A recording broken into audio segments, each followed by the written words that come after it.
Hello everybody, Chris Hunter here, KWBJ live YouTube channel, and I know what you are expecting, and it will be coming a little later as advertised. The Hanson Tigers hosting the Centerville Bulldogs from here at Amar Lawson Field.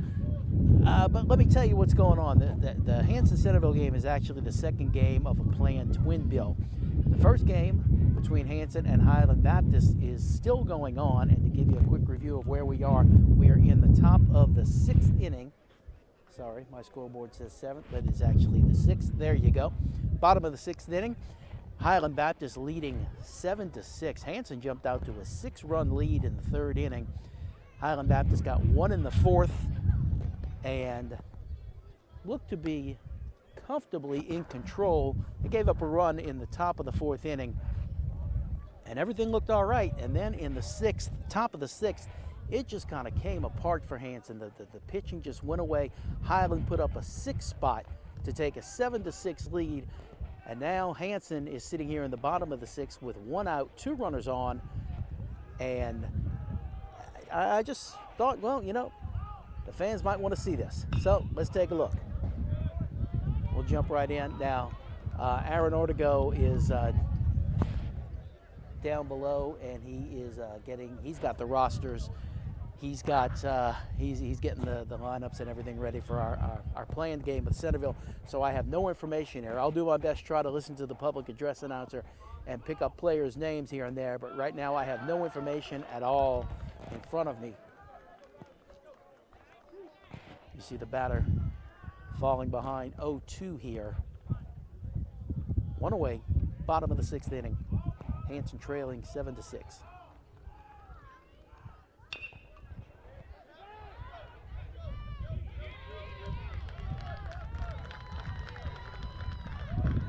Force out at 3rd. For Hanson, we've got number 22, Lawson St. Blas. And this will be Lawson St. Blas coming to the plate for the Tigers. So he will bat with the runners at 1st and 2nd, 2 away.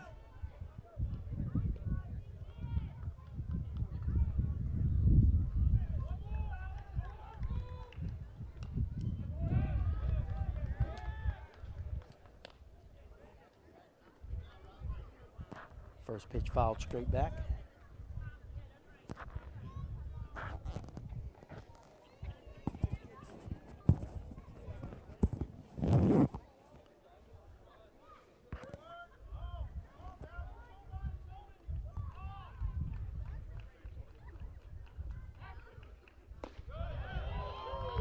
Good pitch on the outside corner. 0-2 count.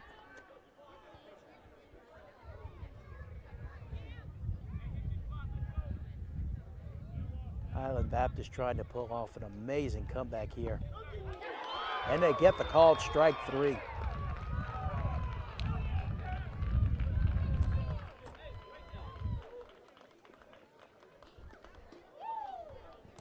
So they will preserve their lead for at least for now. 6 innings complete. We go to the top of the 7th. I'm not sure how long of a delay we'll have between games. Centerville was in the batting cage taking some warm-up earlier. Obviously, Hanson is not going to take infield between games. I don't know if Centerville will want to, but hopefully we won't see more than about a 10-minute or so delay between games, and then we'll get our planned game here between the Hanson Tigers and the Centerville Bulldogs underway. In the meantime, thank you for joining us. Don't forget to hit the like button, hit the subscribe button, so you can see everything we're doing for you here on KWBJ Live. A little bonus coverage here. The Hanson Tigers host the Highland Baptist Bears.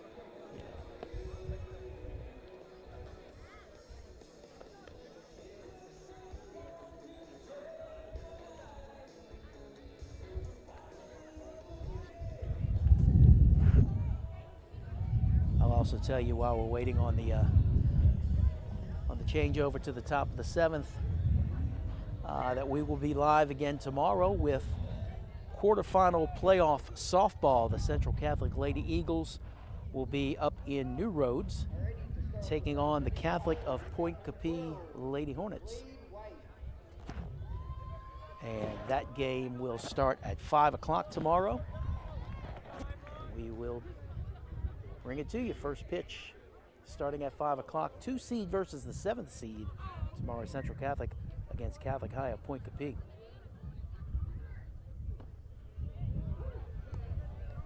First pitch called strike 1.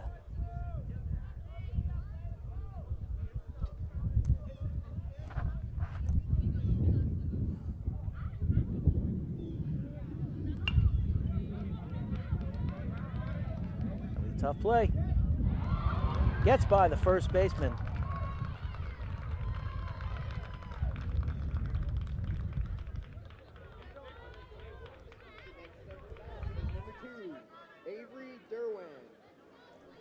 I'm not sure how you'd score that one.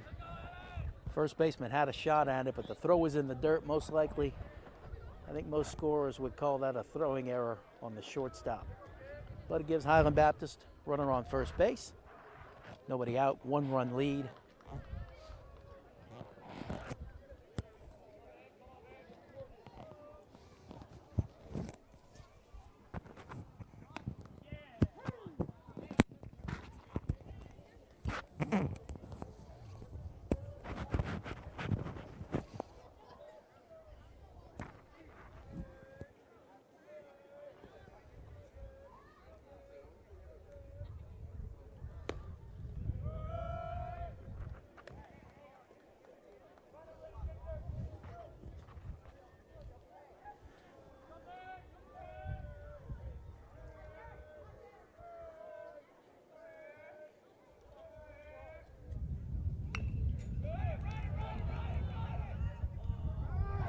Oh, sacrifice bunt and a bad throw will get the runner all the way to third.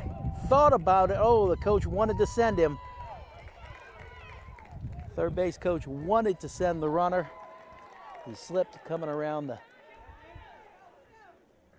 the base. He's got a hold up at third. Meanwhile, the batter reached second. So just everything coming apart for Hanson right now.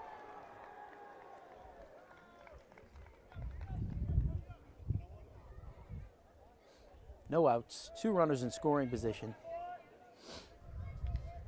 Highland Baptist trying to cushion a 1-run lead here in the top of the 7th.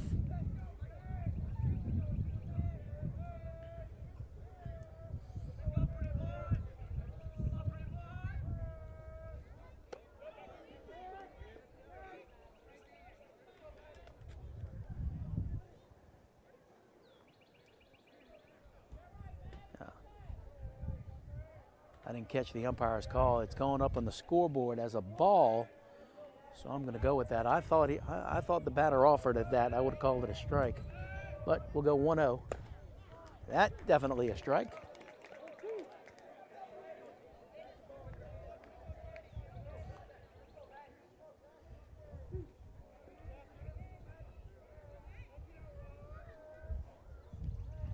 Aaron Odegaard will be joining us in a little while, and he will call the Hanson Centerville game. That pitch fouled back, and now a 1-2 count. Hanson needs an out here.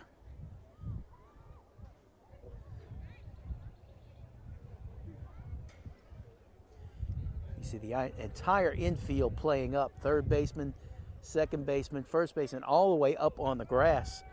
Shortstop just a step into the infield dirt. But now he comes up on the grass as we have a strike 3 call, and there's that 1 out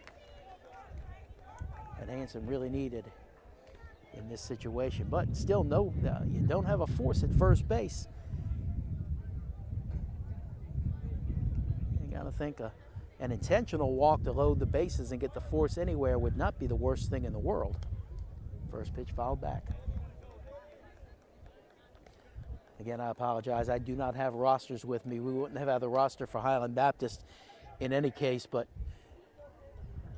I don't have Hanson's roster in front of me either. We will have it for our planned game. But for now, I'm trying to listen to the PA announcer and didn't hear anything from him. Into the gap, that will score at least one run. Throw comes in at home. Runner safe everywhere, and Highland Baptist has a 2-run lead.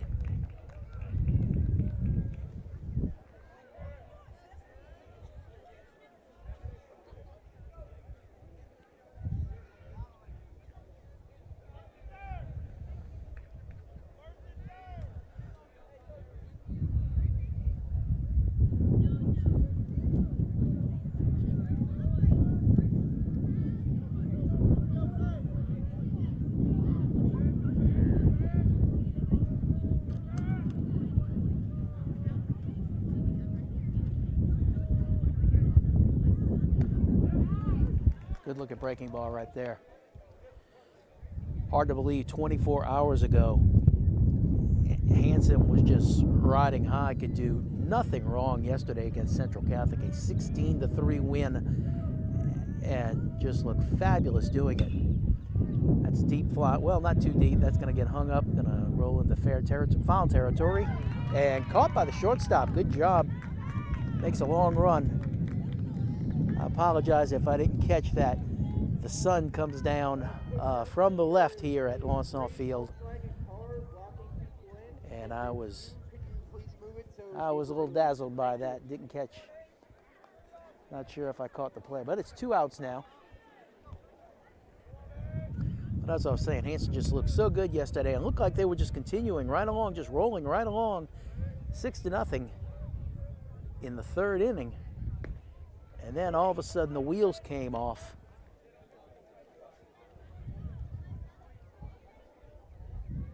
Trying to rally and generate a win out of this, a come from behind win, and then they've got to turn right around and get ready to play Centerville.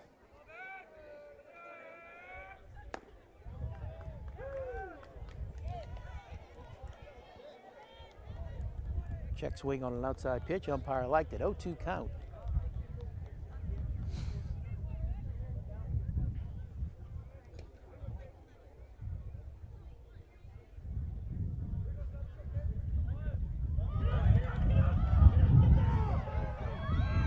Pass ball on the strike 3 call, and the catcher cannot find it. The runner scores. That was number 7, Aiden McGowan. Next up, we've got number 8, Sadler Delahoussi.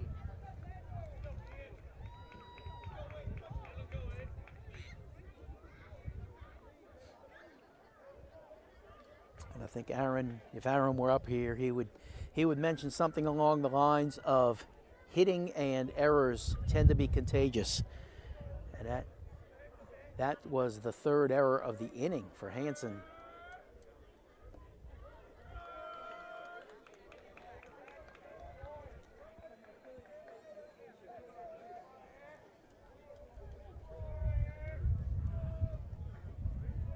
First and second, 2 outs.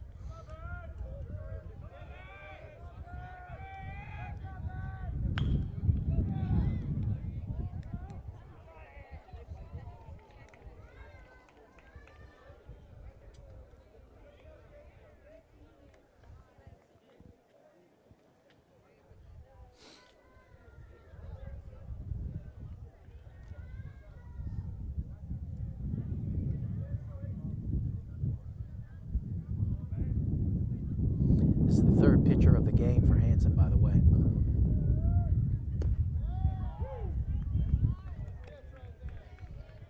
Breaking pitch catches the bottom of the strike zone. 1-2 count.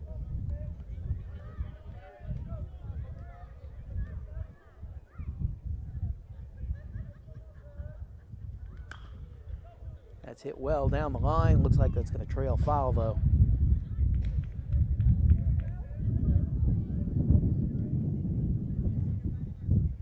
Count remains 1-2.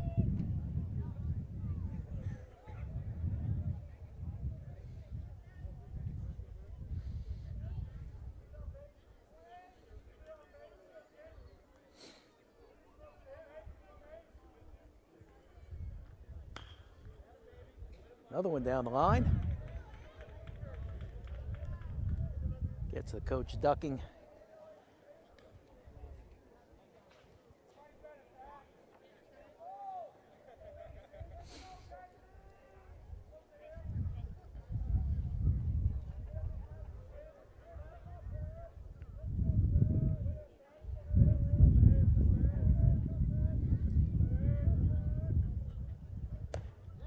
Called strike 3, and Hanson gets out of it. But Highland Baptist pads the lead, though. They now lead 9-6.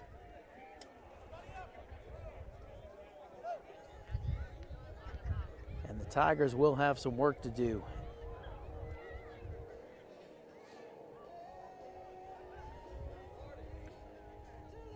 Trailing by 3, bottom of the 7th. And if you watched our game yesterday, Hanson and Central Catholic, and as we said, Hanson won that game 16-3.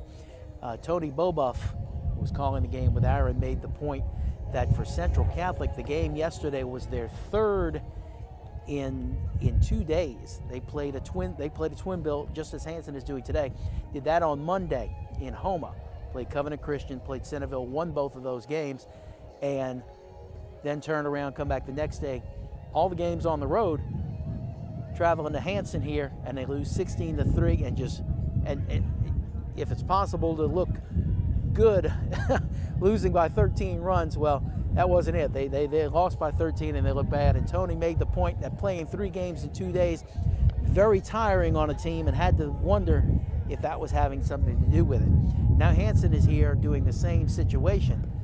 This is their second game in 2 days, and they'll turn right around after this one and play the third game in that same amount of time.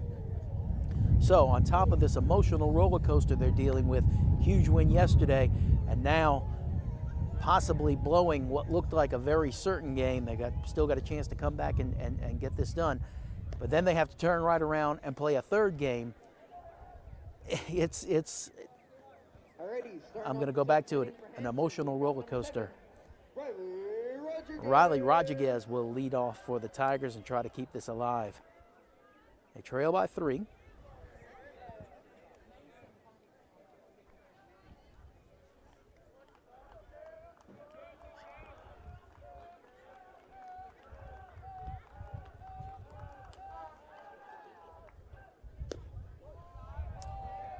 Low and outside for ball 1.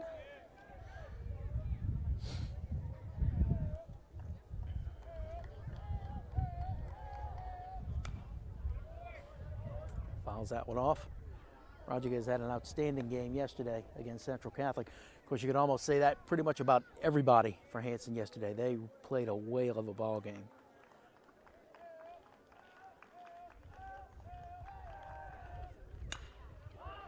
Drive straight at the center fielder. He'll tail back a few steps and make the catch for out number 1.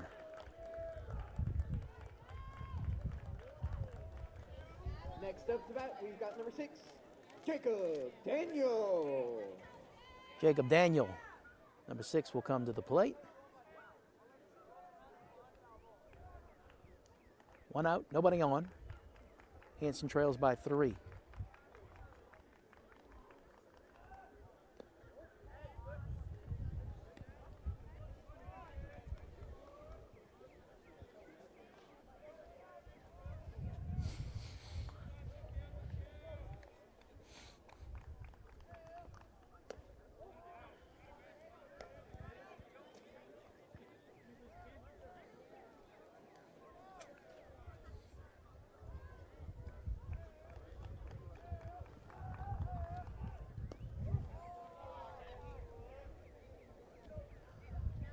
Three-0 count.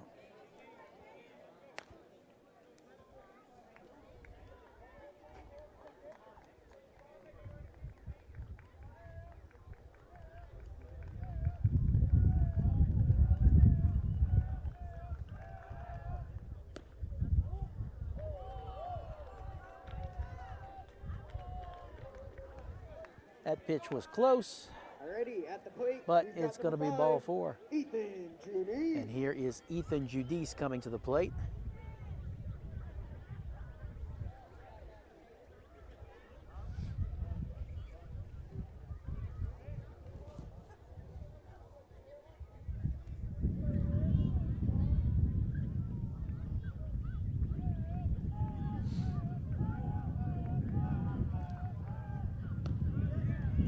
That catches the outside corner for strike one.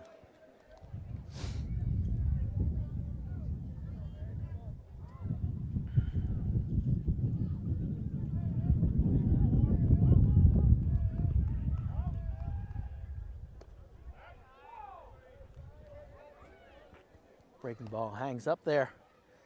Catcher has to come out of his stands to keep that from getting by. Rodriguez hoping for an opportunity to go 90 feet here and get himself in the scoring position.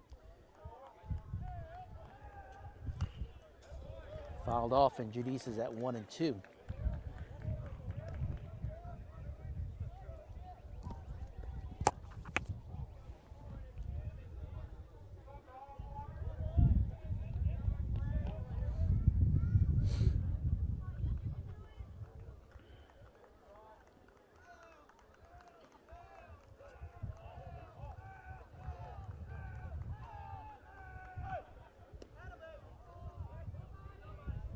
Gets by the catcher. Keeps it close, though. Rodriguez can't go anywhere. 2-2 count. One away.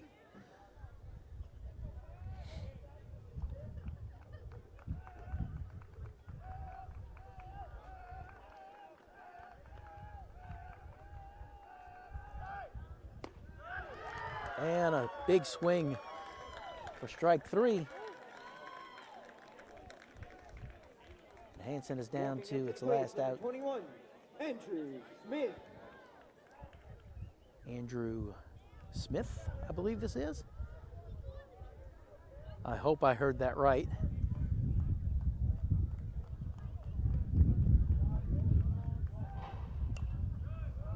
That's fouled straight back. Over my head, I did not have a play on it. I got one yesterday.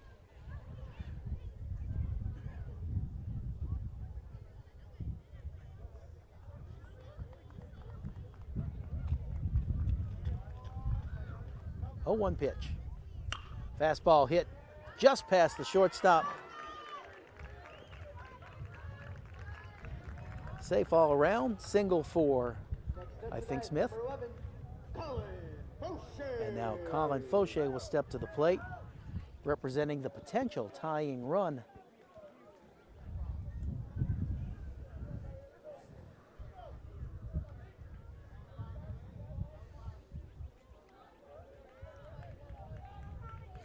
This is not the starting pitcher for Highland Baptist. I believe this pitcher came in during that third inning, and he's done a good job shutting Hanson down since then. First pitch out of the strike zone, ball one.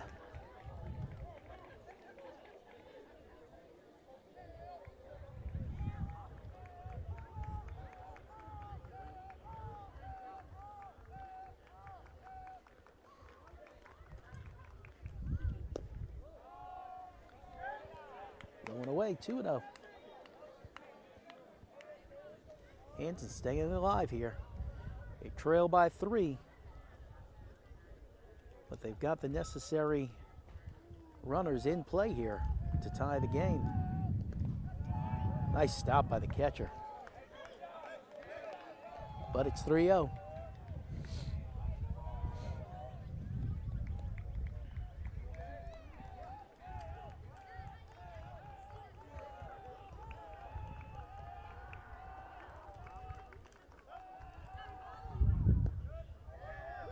Called strike one. Fauché taking all the way.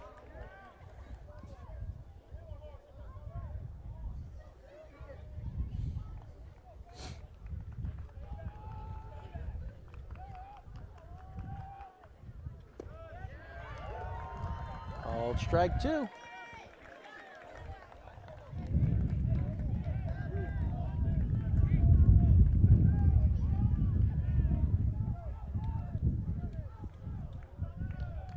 Go.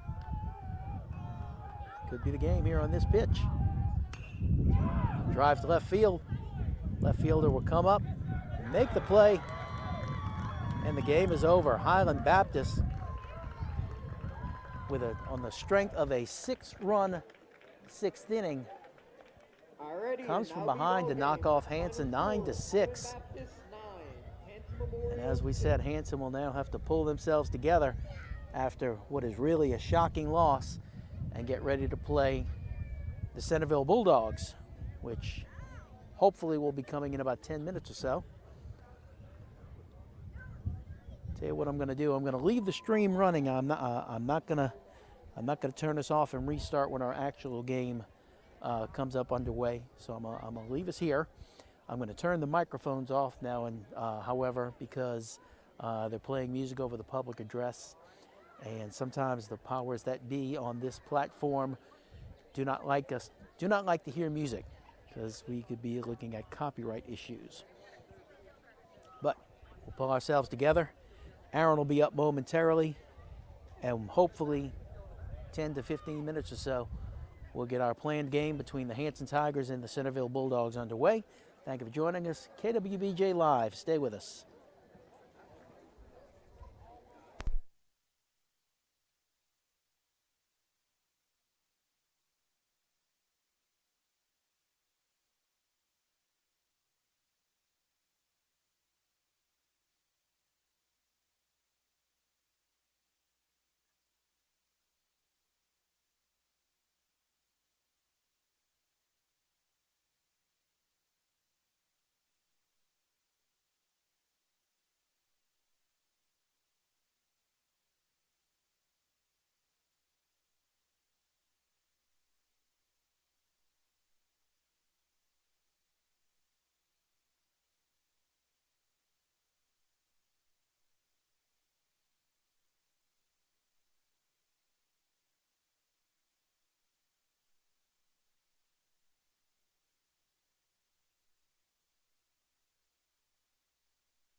center field. Okay.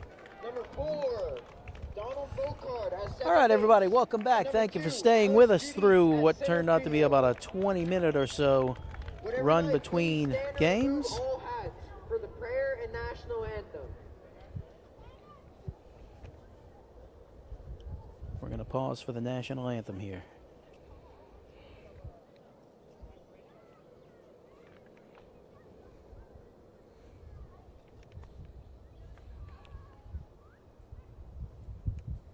In the name of the Father, and the Son, and the Holy Spirit, amen. Dear Heavenly Father, we thank you for this fine season day. Grant that we not take days like this for granted. Give now each team the grace to play their best, to be good sport, and to realize that win, lose, or tie, we all come away winners in creation. These things we pray in the name of our Lord. Our Father, who art in heaven, hallowed be thy name. Thy kingdom come, thy will be done, on earth as it is in heaven. Give us this day our daily bread, and forgive us of our trespasses, as we forgive those who trespass against us. And lead us not into temptation, but deliver us from evil. Amen. In the name of the Father, and the Son, and the Holy Spirit, amen. Please remain standing for the national anthem.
Once again, welcome back, everybody,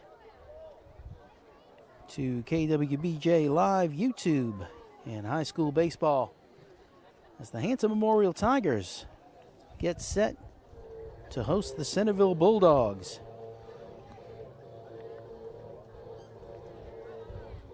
Centerville comes into this game with a 5-6-1 record. They are 0-3 in district. Lost a pair yesterday, or rather Monday. Lost to Central Catholic and to Covenant Christian. That Covenant Christian game was 15-0. That was the second game.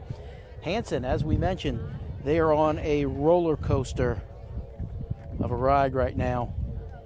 Yesterday, knocking off Central Catholic 16-3 and looked like absolute world beaters.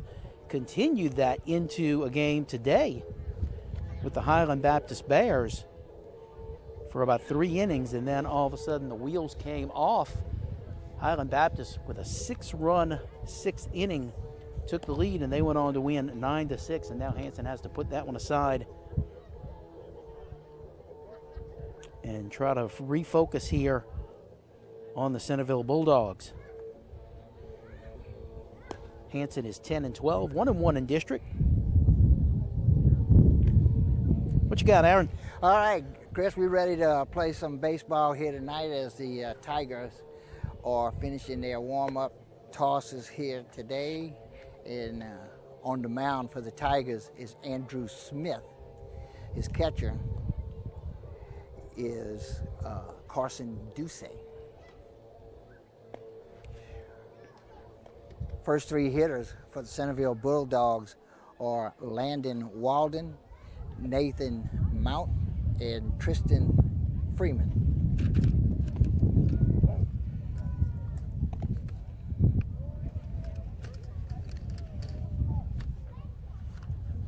Try to get my paperwork organized here before we get this going. Yeah, we're getting a late start. First game ran a little bit longer than it was scheduled for, but that's baseball. Yeah, we thought we were going to be starting at 6 o'clock. It's almost 7:30. Yep. So, yeah, we're right at dusk. The sun has just set, but it's still some daylight out. Just no sun shining right now.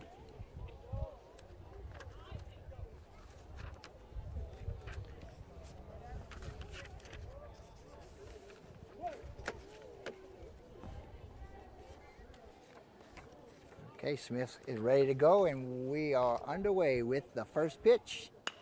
This is popped up on the infield. Foul card gets under it, makes the catch. One pitch, one out. Next up the bat, we've got number 16. Well, that was easy. We do that Nathan about- Mount will come to the plate. Nathan is the Bulldogs center fielder. we do that 42 times. We'll be home in 10 minutes. Yeah.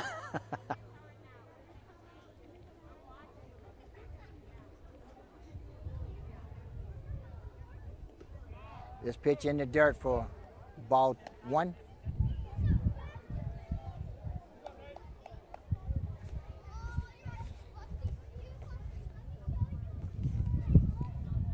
Kind of cool tonight for a late April. This pitch We've got catches that outside corner. Nice cool breeze all day. I'll show you the flag here though. It's breezy, but you can see the flag out here in center field not moving at all. So it's not much of a breeze, but it's cold and it's noticeable. I don't think it's going to have much of an effect on play, but it's chilly. And Mount goes after that pitch on an outside pitch, and he fouls it off the end of the bat. So that'll run the counter ball in 2 strikes. He bats with 1 out, nobody on.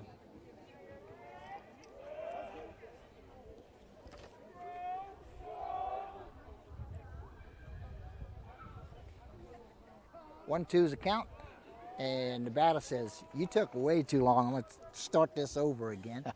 So he steps out of the batter's box. And now he's ready for the 1-2 pitch.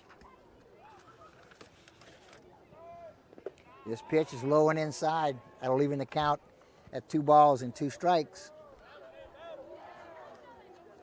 This is Smith's 10th pitching appearance of the year. He's got an ERA of 6.079, giving up 8 hits, 16 strikeouts, and 8 walks in a little over 12 innings pitched. Gets a piece of this, goes foul behind third base dugout. Out of play. Count will stay 2-2. We do not have stats of any kind on Centerville. They choose not to make them available to the public.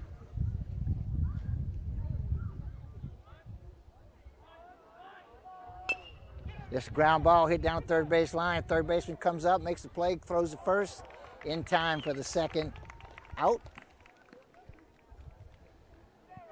Good defense by the Tigers. The bat is number 3, Tristan Freeman. That was Jacob Daniel at third base. Charged the ball hard, made a nice throw to first for the out.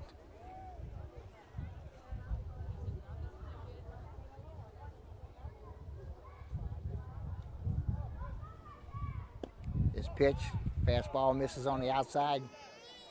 Ball 1. At the plate is Tristan Freeman.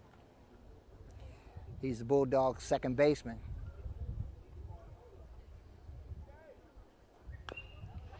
This one he fouls in the dirt. 1 ball, 1 strike. I mentioned Smith, just 12 innings pitched on 9 previous appearances, so obviously he's mostly a reliever, but you've got this unique situation thanks to all the rain last week. This game rescheduled from last week, having to try to fit in 3 games in 2 days, so you've got to do some different things with your pitching staff. And those 2 days are much more closely to like 27, 28 hours. Yep. So it's just barely more than 1 day. Yeah, and From the start of the first game to the end of the second one. And it's tough on the pitch, especially on 1A schools. 3 games in less than 30 hours. Tony Bobuff addressed that during our game yesterday, and mentioned that was the situation for Central Catholic playing their third game in that same amount of time. Right. And they looked pretty sluggish yesterday, and that's not to take anything away from Hanson. They played a whale of a game. Yep. So now Hanson is dealing with that right now in that third game. And you add the emotion of it, the big win over Central, and the deflating loss right there to Highland Baptist. They've got to find a way to shake that off and stay focused and take care of Centerville here. Ground ball, hit up the middle, get under the glove of the shortstop, Judice. It'll be a single. So Tristan Freeman, the 3-hole hitter for the Bulldogs, singles with 2 outs. Nice placement on that ball. Just out of the reach of Judice. It was playable, but no hops to it. It was rolling by Right. the time it got to him. And Almost looked like it was a turf field, AstroTurf type field.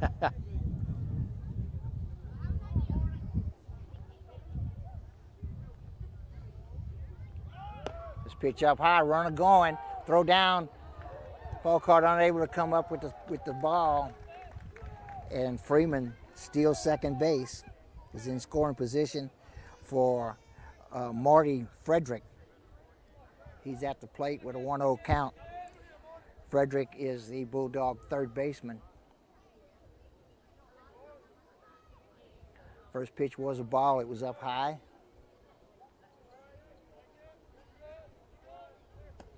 Swing and a miss for a strike.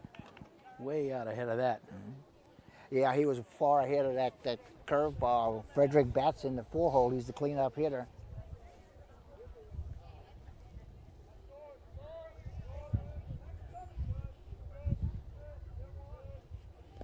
This pitch is in the dirt, gets away from the catcher. Freeman cruises on down to third base. He'll be standing on third with 2 outs. Frederick bats with 2 balls and a strike.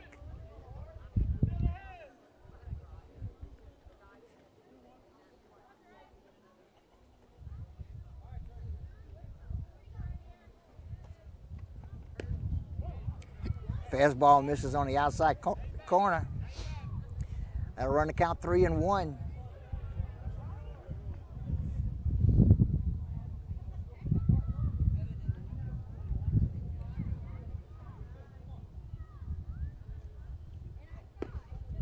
And he looked at Good looking strike. pitch. Looked like he was taking that one all the way, Chris. I don't think he had any intention of swinging the bat because he pretty much put that one on the tee for him. Fastball down the middle of the plate, belt high. Full count, 2 outs. Ground ball, hit the second, it's Falcart, comes up with it, goes to first, in time for the out. And that's 3 away. So Freeman singles, but unable to get the run in. And nice job by Smith getting out of that jam. And with that, let's thank some of our sponsors. A.J. Doman, Chrysler Dodge Jeep Ram. Discover the difference at the foot of the Morgan City Bridge in Berwick. Core Physical Therapy and Sports Performance, here to restore the quality of life you deserve. Brashear Avenue in Morgan City. Conrad Shipyard.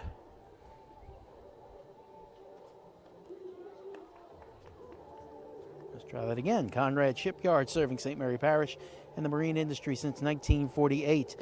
Guaranteed Title. Experience matters when making the biggest purchase of your life. Tell your home lenders you want Guaranteed Title for your closing. Experience matters. St. Mary Golf and Country Club in Berwick. Membership registration is underway, and the swimming pool is now open. But you don't want to be in there today. Call 384-8500 for membership rates. And Taco Bell. Visit your local Bayou Vista or Morgan City locations. Taco Bell invites you to Live Moss. All right. For the Tigers, their leadoff hitter will be their catcher, Carson Ducey, followed by the right fielder, Larson St. Blanc, and the first baseman, Riley Rodriguez.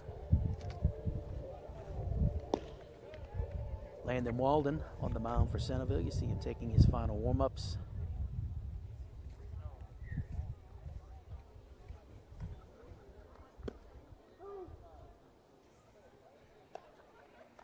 Tomorrow, KWBJ Live will be with you again with softball, quarterfinal softball, playoff softball in Division IV. Central Catholic Lady Eagles visiting the Catholic High of Point Capee Lady Hornets. That is a 2 versus 7 matchup up there in New Roads. First pitch at 5 o'clock. Join us then. And by the way, Aaron, Assumption beat Franklin Parish in the second round of the 4A playoffs yesterday. So they, or rather, earlier today. They won that game. So most likely that means they get to go up north and see the #1 seed from North DeSoto in the quarterfinals. First pitch misses. Ball 1. That was right through the 5-hole.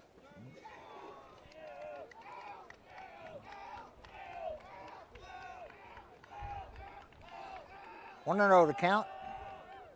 This pitch catches the inside corner. Call strike 1. That evens the count at a ball and a strike.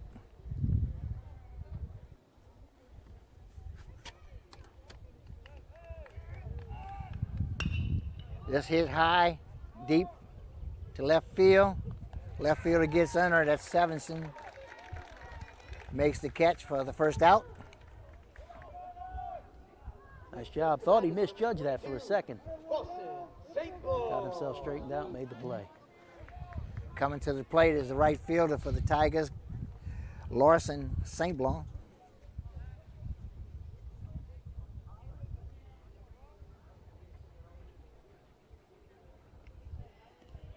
This pitch is in the dirt.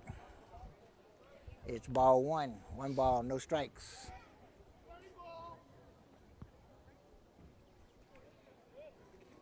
The top 4 hitters for the Tigers last night were smacking the ball all over the place, Chris. And even when they weren't hits, they were getting errors out of them. And one of the reasons why they ended up with 16 runs last night, or I think that was the total, if I'm not mistaken. 16. Yeah.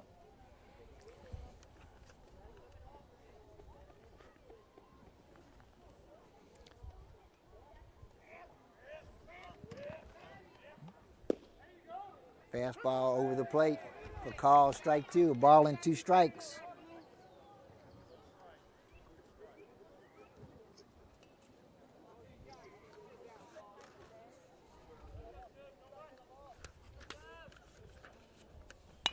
This is hit hard, but right at the shortstop, makes the catch, backhands it, goes to first in time for the out.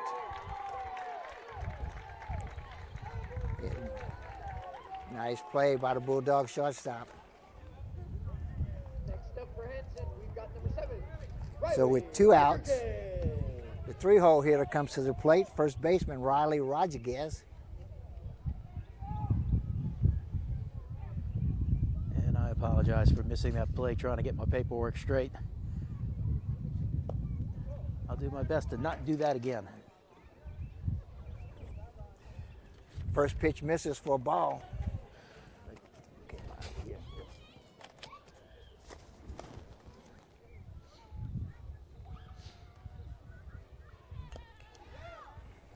Tips it foul into the net. We are out in the elements here. Our vantage point is actually the top of the concession stand. It's a great view. Oh, it's a great place to watch the game from, that's for sure. But the breeze. Not easy to get here, but it's a great place once you get here. This hit to left field. Left field is coming hard. It's going to drop in the hole for a single. So Rodriguez singles with 2 outs. That'll bring to the plate the cleanup hitter, the third baseman, Jacob Daniel. He'll bat with 2 outs and a runner on first base.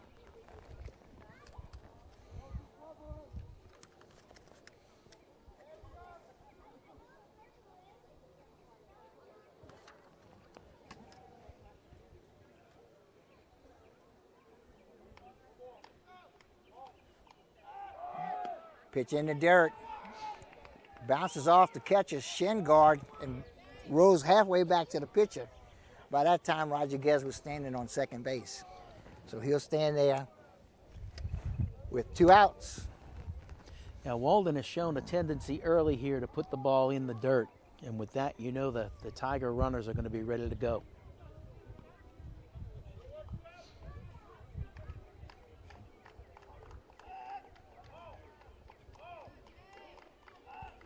Walden checks the runner, steps off the rubber. Roger gets back in time. We'll start it over again. 1 ball, no strikes.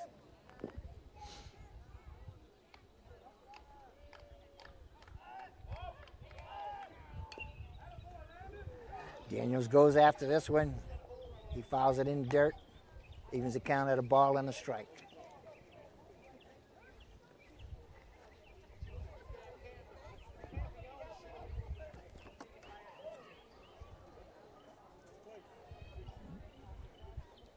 Daniels is the Tiger third baseman.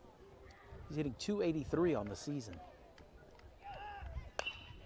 This ground ball foul down the third base side.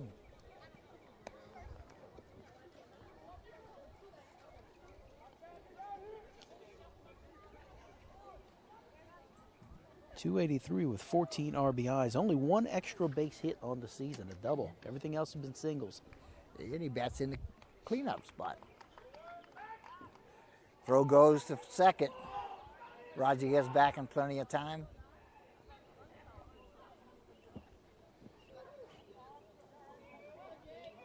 Do you have stolen bases on there? Do not have stolen bases. Don't have stolen bases? Because he's paying a lot of attention to the first baseman, which is not always the speediest guy unless you put LSU's first baseman this year. But he's the exception, not the rule. Your first baseman is usually the biggest guy in the infield. Mm-hmm. Well, Roger Guess appears to be the tallest guy. I wouldn't say the biggest, but he's definitely the tallest. This soft line drive over the third baseman's head is going to drop in for a base hit. Roger Guess on his way home. He scores easily. And Daniels slides in for an extra base hit. Boom, excuse me, Chris. I bet you'll do that at least one more time before the night's over. I managed not to do it last night. Nice piece of hitting by Daniel there. A double in the second hit of the inning. Also the second hit with 2 outs. And that brings to the plate the shortstop, Ethan Judice. Judice bats with a runner on second and 2 outs. Daniels is going to try to get third, and he's in there. Oh! I thought it was a good call. I thought he hit the bag before he came down with the tag. Yeah, throw was on the wrong side of the bag. Right. The throw's on the other side of the bag. They get him. And actually, the catcher, Sonye, had the ball up on his hip, trapped between his elbow and his hip. And I didn't think he had a chance to get him, but he made it close. He made it very close. This pitch misses outside. It's ball 2, no strikes. And now Sonye has to be a wall back there. The runner on third. You don't want to give up a second run here. Judice is the Tigers shortstop.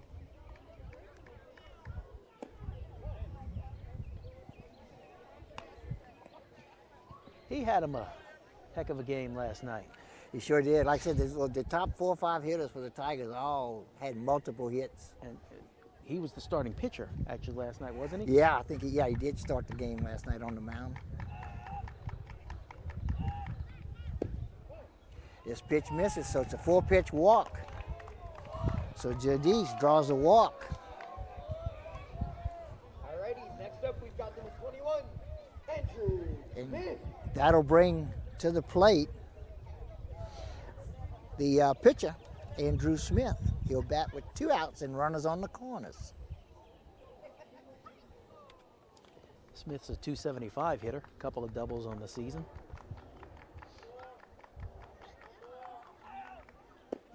This pitch misses. Ball 1. Chris, all this has happened with 2 outs. The first 2 hitters, you know, a fly ball to left and ground ball to short. Then a single, a walk and a double. That pitch catches that outside corner for a call, strike 1.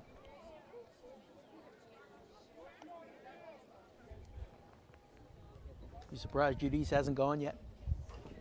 I know. Yeah, we got 2 outs, but still. It's something you might think about before you make that throw down there. And there he goes, Chris. Pitches up high for a ball. Catcher doesn't even throw down.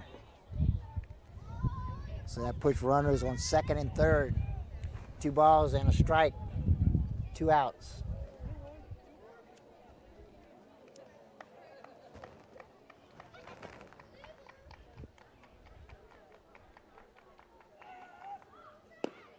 Thought about it, but anyway, it's a call strike.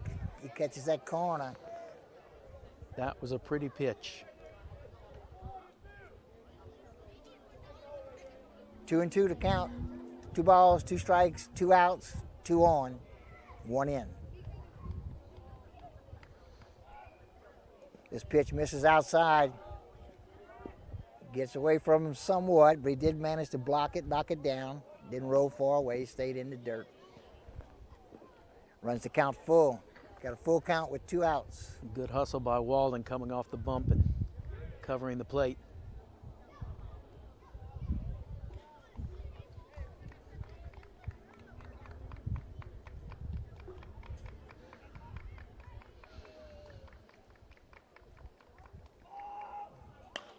This off the end of the bat to right field. Right fielder coming up on it hard. Nice catch.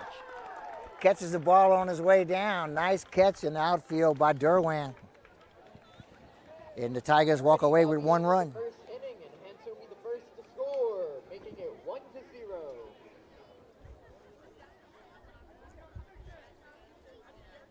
All right, 1-0 at the end of 1. And let's thank our sponsors again, AJ Dolman Chevrolet Cadillac, the dealership that works for you. Stop by for a test drive, Highway 182 in Berwick. G&JCurbside.com, your complete online grocery store, including local and regional products. From our curb to yours, G&J Curbside. Bayou Land Realty, specializing in buying and selling real estate in southern Louisiana. Fabcon, now hiring. Come join our growing team. Apply now at 1710 Youngs Road in Morgan City. Credit Merchandise, save 10% on all cash purchases until the end of April. 808 Brashear Avenue in Morgan City. Oshner St. Mary, call 844-888-2772 to schedule your COVID vaccination. Convenient care close to home, Oshner St. Mary. And Allen's Communications, locally owned TV, cable, internet, and telephone service. Call 384-8335.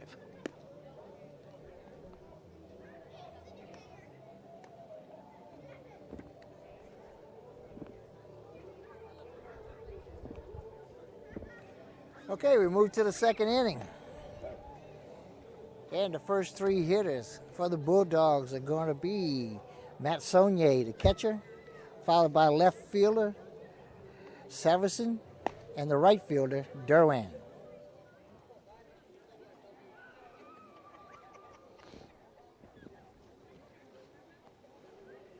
Matt Saunier is the Bulldog catcher. Ready to start the second inning, we've got number 1, Matthew Saunier.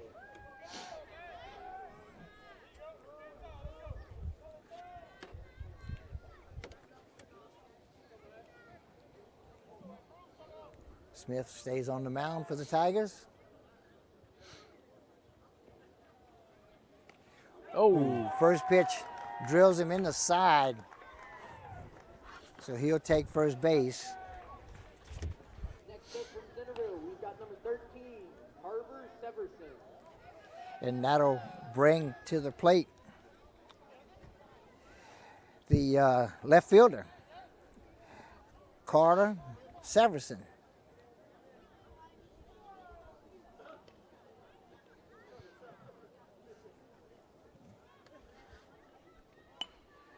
Severson gets the bunt down.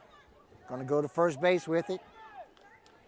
Quick throw Oh, just got back in Whoa. time. Sonier rounded second base. Rodriguez made a good throw over there. Ball card put a good tag down, but Sonier got back just in time. At the plate, we've got number 7, Nico Duran. Almost nullified what was a nice sacrifice bunt.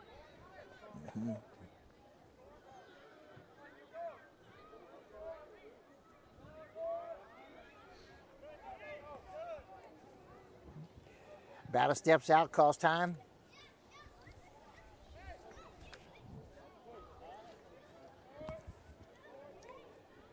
Smith gets his sign. 1 out, 1 on.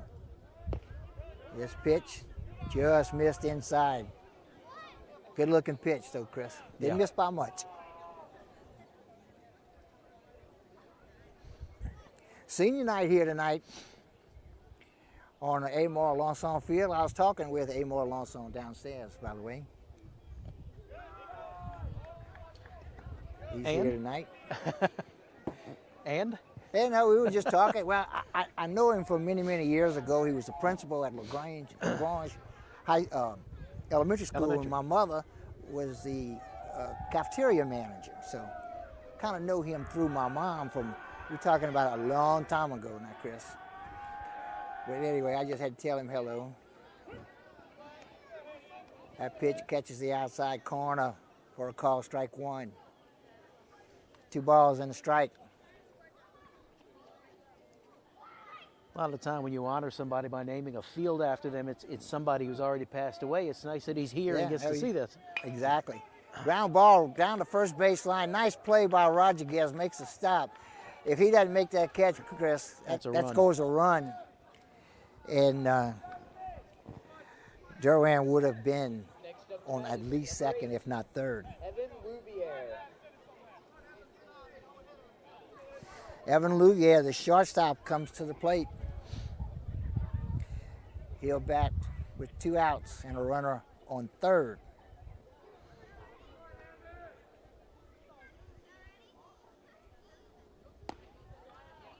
This pitch catches fastball, catches the outside corner. Call strike 1.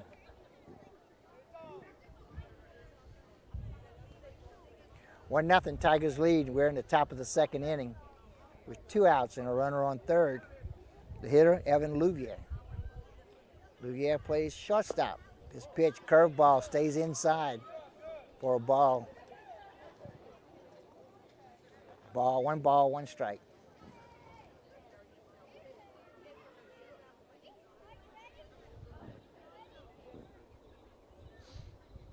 Smith very deliberate on the mound, watching the runners on base. This pitch misses for ball 2. Didn't miss by much. It was very close to the first pitch that was called a strike. That was just caught the corner. This one was just off of it. Ground ball again to Rodriguez, makes the catch on the first hop. Touches first base, 3 away. The run doesn't score. And we'll go to the bottom of the second.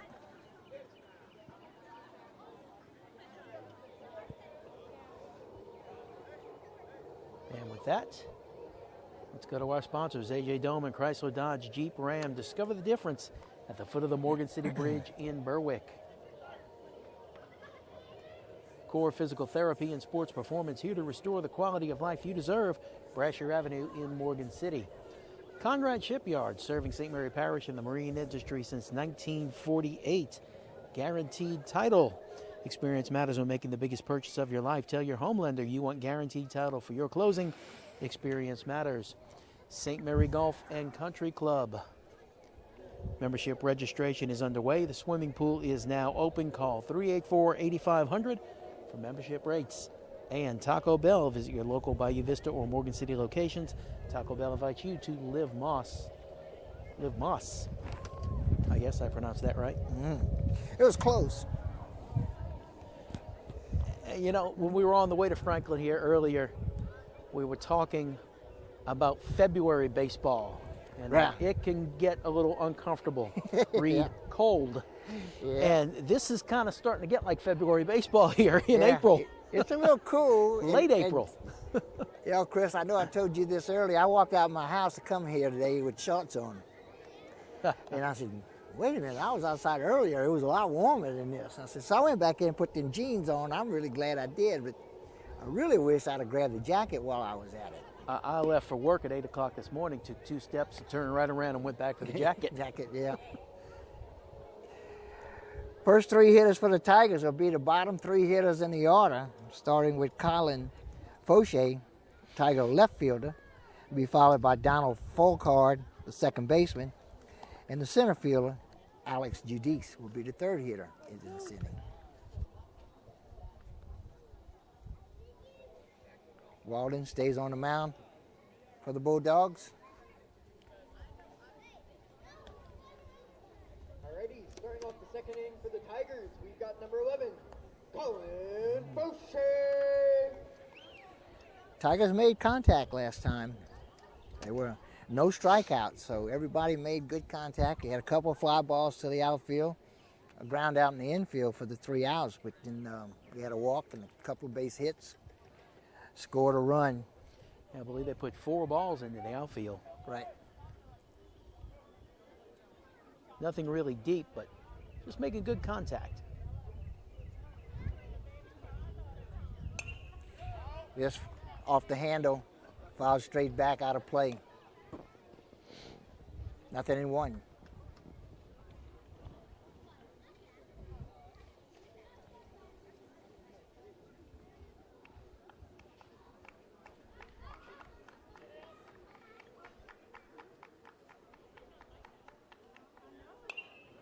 Again, another inside pitch. Fouled it off into the net. Nothing in 2. Thought I was going to have a play on that ball for a second. Yeah, we had one last night. Made a nice play last night.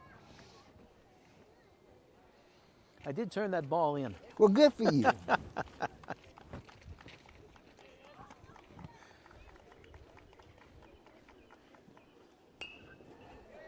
Goes down to protect the plate and fouls it off behind the first base bleachers. Nothing in 2.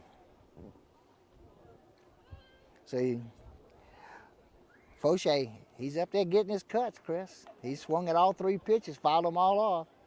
This one is outside. Fauché lays off. It's ball 1, 1 ball, 2 strikes.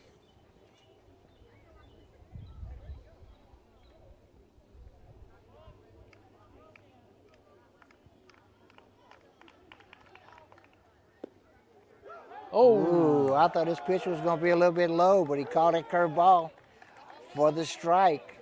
Next up to the plate, we have number 4, Donald Folkard.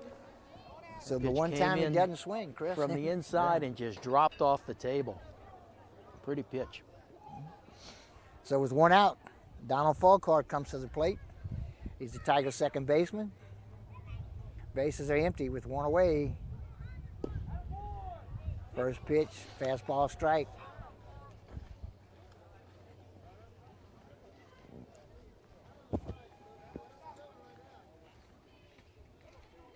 Nothing in 1 to count. Folkard goes after this one. Swings and misses. Nothing in 2.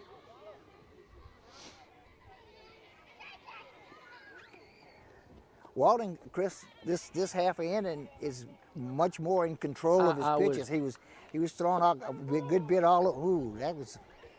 Yeah, that curveball looked better than the one that Fauché struck out on. But yeah, I was just thinking that first inning he put a lot of balls in the dirt. Really made his catcher work. He's much more under control this inning.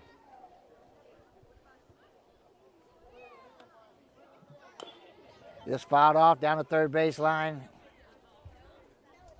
Count will stay, a ball and 2 strikes.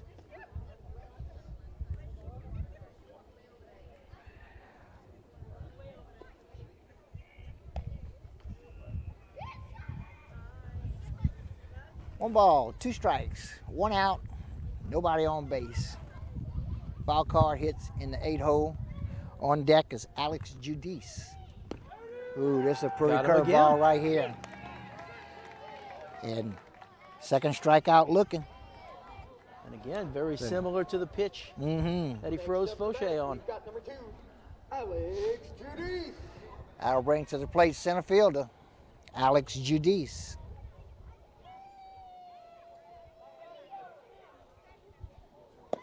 Swing and a miss. Strike one, nothing in one to count with 2 outs.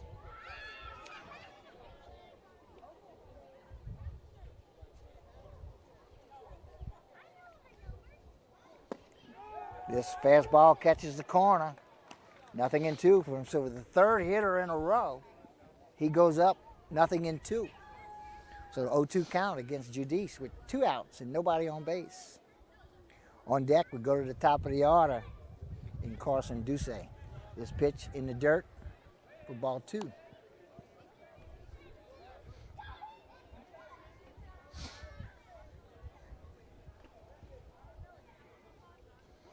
So Walden struggled with the top of the order, struggled a little bit with the middle. But here with the bottom of the order, he's taking charge. This pitch misses up high, ball 2. 2 balls and 2 strikes. 2 balls, 2 strikes, 2 outs in the bottom of the 2nd.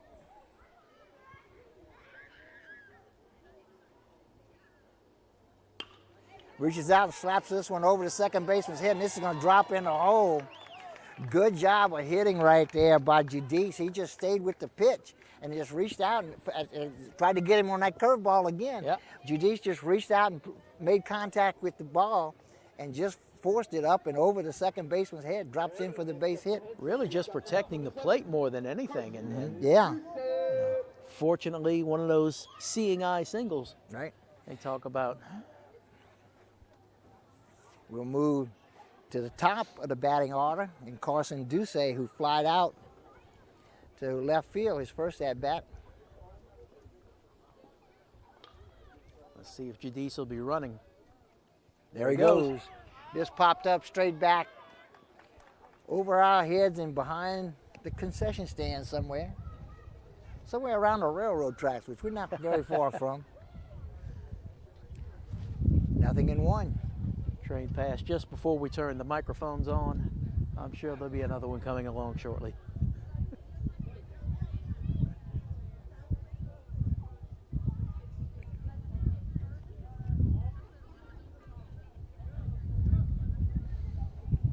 Thank you all for joining us this evening. The viewers that stuck through the bonus coverage and then the break between games. His pitch is inside. He went after it, got a piece of it. Again, he's had too many of those break over the plate at the last second, so good job of going after this, getting a piece of it. He hit it off the handles, but that's okay, you know, he's still at bat.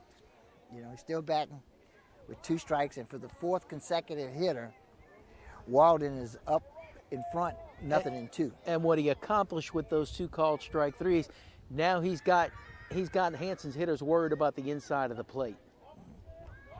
They can't just wait for something over the middle. Again, gets a piece of it, stays alive, is Duce. Duce is the Tiger catcher. Chris, I want to say he caught all night last night, and he caught all of the first game as well. And so this is, we talk about pitching in close games, but He'll be icing down the knees later. That's tough on your catcher too. Yes. If he's going to catch every inning of 3 ball games in less than 30 hours. And there's the curveball. And it calls strike 3. So he gives up a single, but still he struck out the side. So no strikeouts in the first inning, fought his way through 6 hitters, came here in the second inning and gave up the 1 hit, and that was just a little bloop single. Got all the outs on called strikes. That's impressive. Let's thank some sponsors. A.J. Dolman Chevrolet Cadillac, the dealership that works for you. Stop by for a test drive. Highway 182 in Berwick. G&JCurbside.com, your complete online grocery store, including local and regional products from our curb to yours. G&J Curbside. Bayou Land Realty, specializing in buying and selling real estate in southern Louisiana. Fabcon, now hiring. Come join our growing team. Apply now at 1710 Youngs Road in Morgan City. Credit Merchandise, save 10% on all cash purchases until the end of April. 808 Brashear Avenue in Morgan City. Ochsner St. Mary, call 844-888-2772 to schedule your COVID vaccination. Convenient care close to home. Ochsner St. Mary and Allen's Communications, locally owned TV, cable, internet, and telephone service. Call 384-8335. We move to the top of the third inning. Tigers enjoying a 1-0 lead. They scored a run in the first. Centerville will start off the third inning with their 9-hole hitter, first baseman Brady Clements. Then we go to the top of their batting order in Landon Walden and Nathan Mount.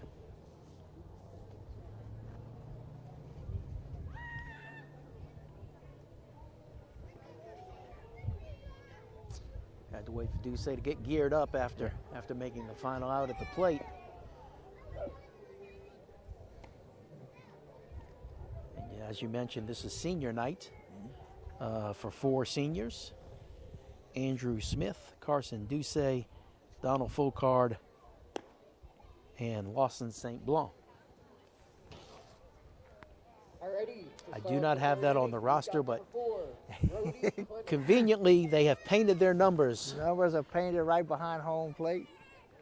And they had a nice little ceremony just before the start of the second game here.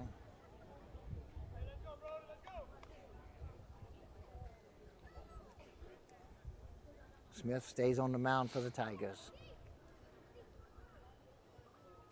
This pitch up and away.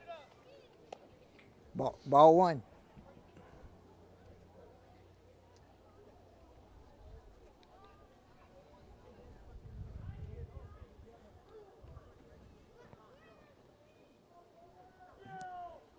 This fastball. Look good from here. Whoo! I know. I kept waiting for the strike sign, and he never gave it. Wow. That looked just like I said, we were directly behind the plate, but we were up high. This pitch. I don't know what you, Chris. To me, a lot of these pitches that he's calling on the outside corner look well off the black to me. Mm-hmm.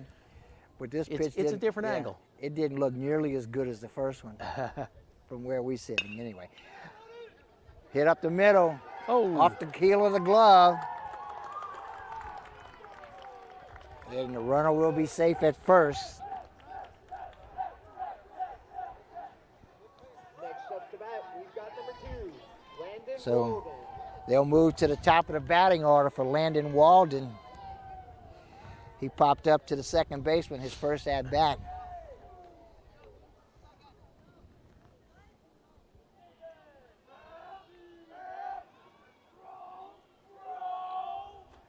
Nobody out. Runner on first. Tried to bunt it, popped it up into the net. Foul ball. Teams might be looking for a tight game here tonight, Chris, because they're butting them over early. They had a sacrifice bunt in the top of the second inning. Had a runner on base, got hit by a pitch. Both dogs attempted to bunt him over, and he did successfully. This is your leadoff hitter now, Button.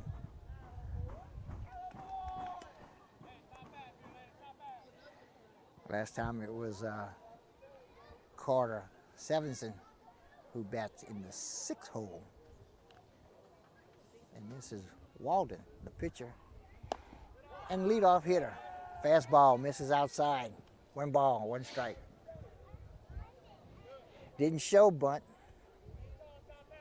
Of course, he wouldn't have tried to bunt that one. It was too far off the plate, but he never showed the bunt at all. This one hit hard to short. Bobbled.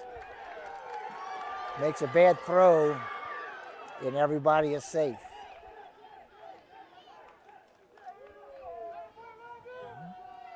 So everybody's safe, nobody out. Runners now stand on first and second. And that looked like a tailor-made double play ball, and Jadis had no trouble fielding it, but the throw just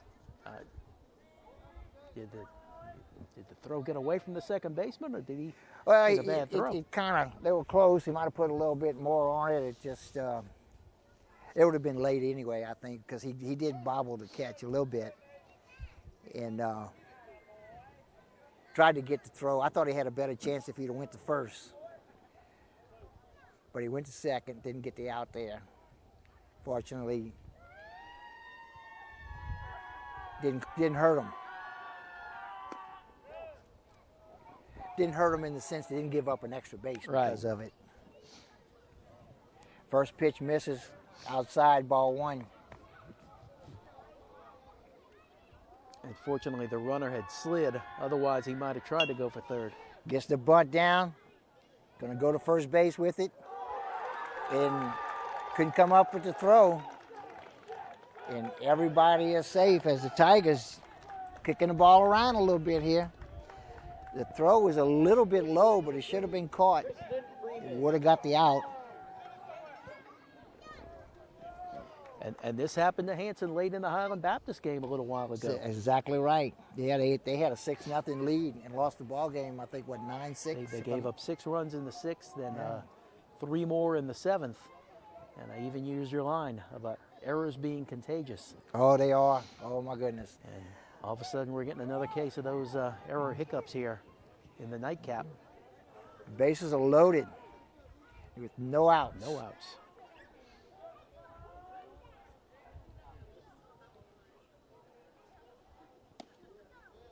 This pitch, outside corner, calls strike one.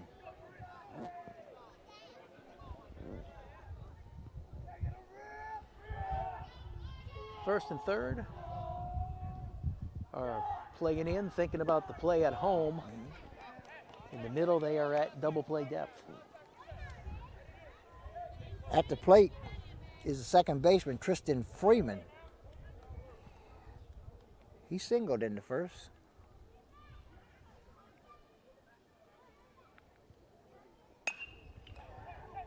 Popped up down the first base line, and it's going to be a foul ball.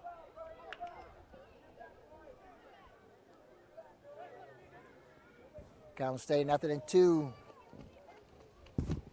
I can't see that part of the line from here, but I don't think that was foul by much. I can see it, Chris. I can see all the way down the line from where I'm at, and it was about maybe 3 or 4 feet, but like I said, it wasn't a whole lot.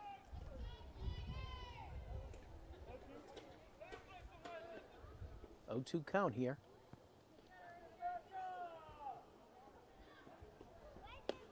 Ooh. I thought that one was going to hit him, and it broke over. It broke in. It wasn't enough for the strike, but it was enough to miss the batter. Well, he missed up high, and I think if he misses low, the batter probably stands in there and takes that one.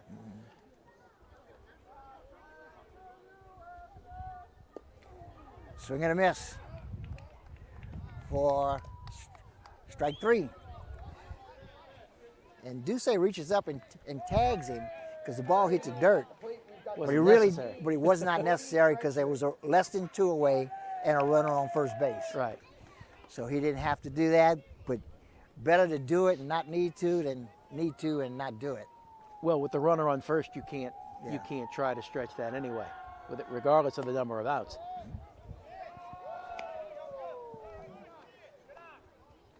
So with 1 away and the bases loaded, that brings to the plate third baseman, Monty Frederick. Frederick grounded out to second base, his first at-bat. Just tipped it. And that is an actual foul tip. And on a foul tip, the ball is still alive.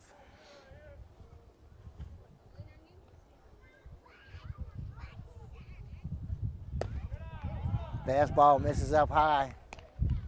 2 balls, 1 strike. We mentioned we think Smith has basically been a reliever, so you have to wonder here in a starting assignment, how many innings does he have in him? Is he capable of going 4 or more innings? Yeah. This pitch in the dirt gets away from Duce, And I think he had time to score from third, but he wasn't Yeah, ready to go. wasn't So if you're not ready, stay put. Only one out and bases loaded. But then again, going back to Smith, it's senior night. He's one of the seniors. Right. So Coach May said, your last time, go get it. Then, like I say, you played 3 games in barely more than 24 hours. Just fouled away, out of play. Full count, bases loaded. Big pitch coming up here.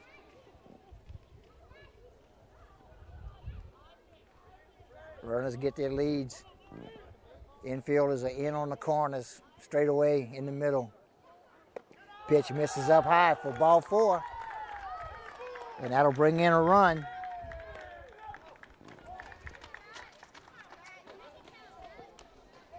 And the count and the bases stay full We've got number 1. with 1 away. Sonye.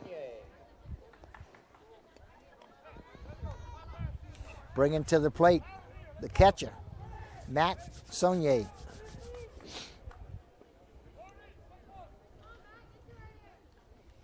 Sonye is the 5-hole hitter. Goes after the first pitch, fouls it off, straight back, out of play.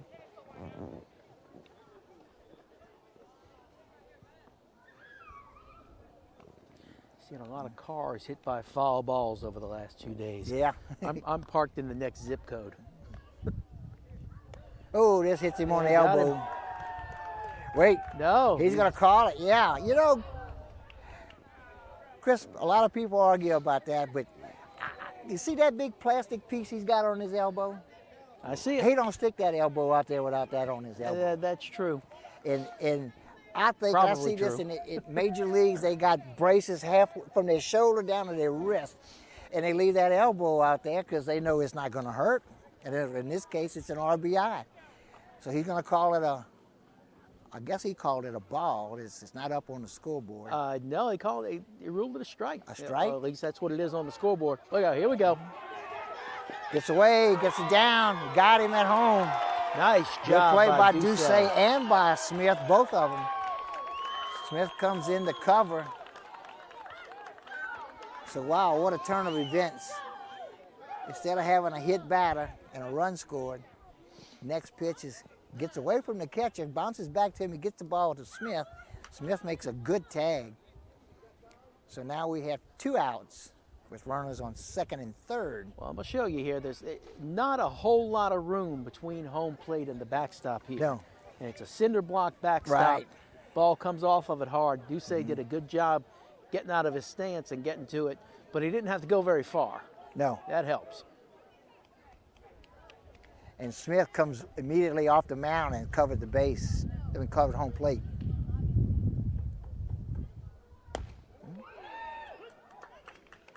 That's a strike. All right, so that tells us that that pitch earlier was not a strike because otherwise that would have been. And Smith thought it was. He came off the mound. He was headed in.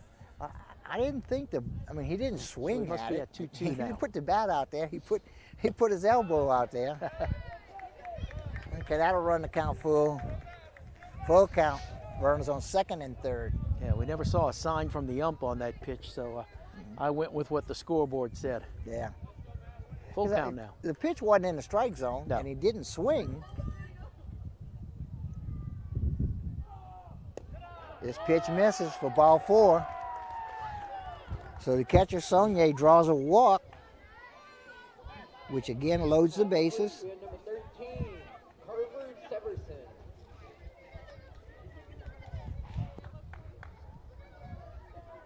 And that's going to bring Coach Daigle out. Have a talk with Smith. Wants to settle his pitcher down. Just try to throw strikes. Let your defense work behind you. But you got to throw strikes. There's no defense against the walks. No.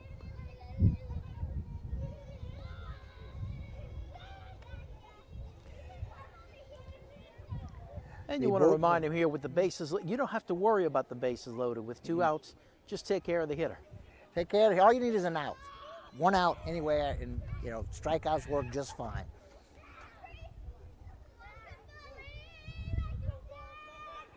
So bases are loaded, 1 run is in, and all of that is without a hit, Chris. And then he gets the There's hit. a hit. Hits it right up the middle. Judice dove for it, couldn't bring it down. They have a runner caught in the middle.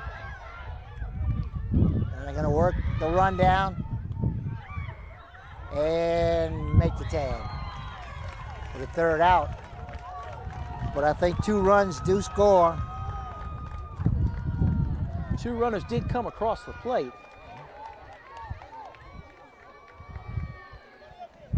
It was well before the out was made, so Oh yeah, I'm going to assume the runs count. yep, they're on the board. So the Bulldogs take a 2-1 lead. And with that, let's do a little business. A.J. Doman Chrysler Dodge Jeep Ram. Discover the difference at the foot of the Morgan City Bridge in Berwick. Core Physical Therapy and Sports Performance. Here to restore the quality of life you deserve. Brashear Avenue in Morgan City. Conrad Shipyard, serving St. Mary Parish and the marine industry since 1948. Guaranteed Title. Experience matters when making the biggest purchase of your life. Tell your home lender you want guaranteed title for your closing. Experience matters. St. Mary Golf and Country Club in Berwick. Membership registration is underway and the swimming pool is open. Call 384-8500 for membership rates. And Taco Bell. Visit your local Bayou Vista or Morgan City locations. Taco Bell invites you to Live Moss. Aaron, we've had a couple of nice days of weather. Did you get a little golf in? I've been going to baseball games. Well, not in the morning. Well, this morning I thought since we had a later game today, I was going to try, and I looked, and they had a whole lot of people playing golf this morning. So I figured there's no way I'm gonna get this in, and get home, take a shower, and get ready for the ball game tonight. But I did play Monday, and it was nice. Yeah, the weather's been gorgeous, but look, I'm not complaining because I enjoy myself at these baseball games.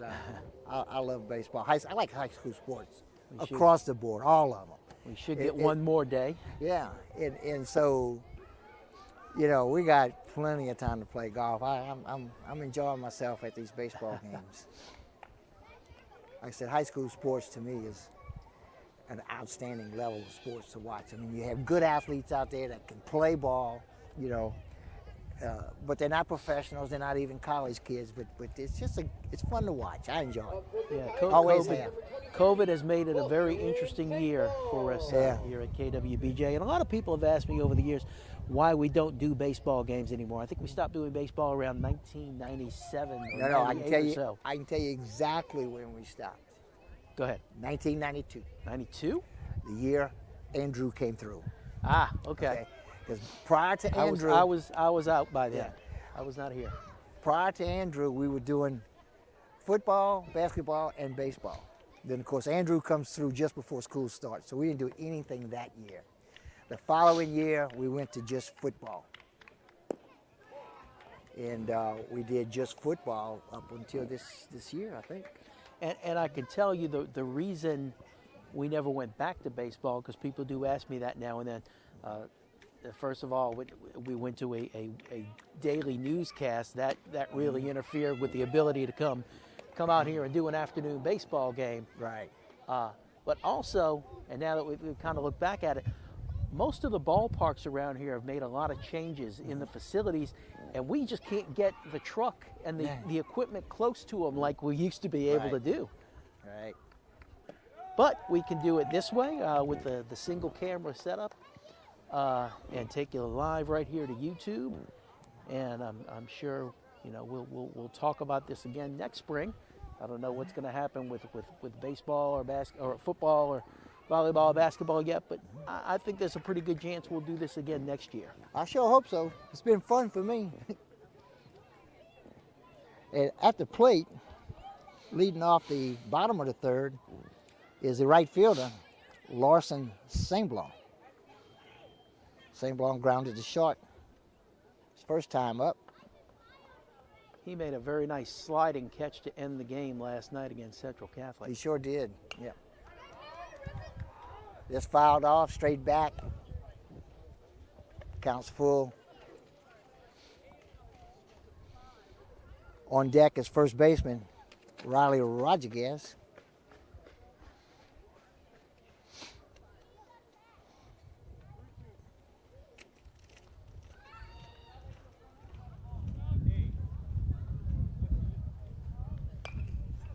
Another one.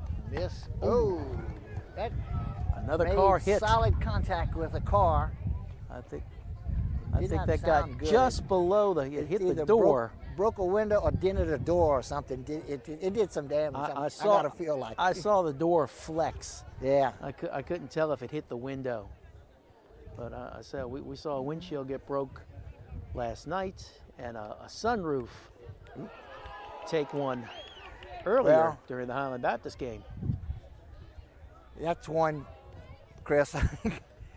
He got hit with ball four. Yeah, You go ahead. Never want to get hit with We've ball. heard this story before, but tell it again, Aaron. Oh, it's just you don't get hit with ball four. Please don't get hit with ball. Hit me with ball three, man, but don't hit me with ball four. You get nothing extra for the pain. Nothing. Because you had that anyway. So St. Blanc draws a walk, or not the walk, but a hit by pitch. Walden goes to first, St. Blanc back in time. It amazes me how often hitters get hit by the ball four. I don't think that happens in college or the pros very much. Yeah. It's a high school thing. There's a fastball that catches the inside corner.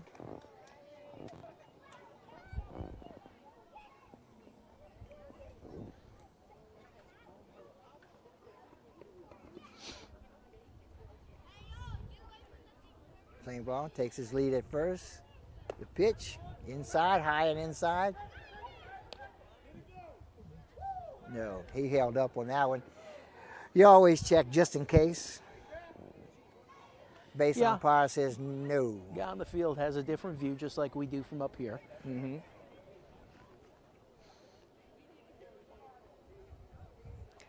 And some people sometimes with the same view can have different opinions when it's close. Because some people think the barrel has to cross the plate. Other people think you got to break your wrist. Other people just kind of, it depends. If it looked like he went or he held up. In that case, his body turned almost like a swing, but it was more of avoiding the right. inside pitch. Really, his arms and the bat didn't move. This pitch is low and away. Now the throw to first goes in the outfield. St. Blanc going to second. Right fielder bobbled it out there, but gets it in. And St. Blanc stands on second base with nobody out. And the right fielder was covering. If he had fielded it clean, he might have had a chance to get a play at second. I thought he had a play. Yeah, he definitely had a chance. It would have taken a good throw and tag, but he had a chance to get him. But he didn't field it cleanly. St. Blanc stands on second base with no outs. Bulldogs lead 3-1. This popped up, right field. Right fielder comes up. He's under it. Makes the catch. St. Blanc's going to tag. No, he holds up. He fakes it. Good throw from right field. Most teams will put the strongest arm in right field because that's the guy that's got to make the longest throw. You don't throw very often from left field to first base, but No. you throw frequently from right field to third base. And that's Derwin out there in right field for the Bulldogs. He made a nice one-hopper. Yeah, you think to of that third center base. fielder sometimes as the guy who's got to make the long throws. But yeah, it's that right field to third base throw that is Yeah. probably the toughest one out there. It's definitely the longest.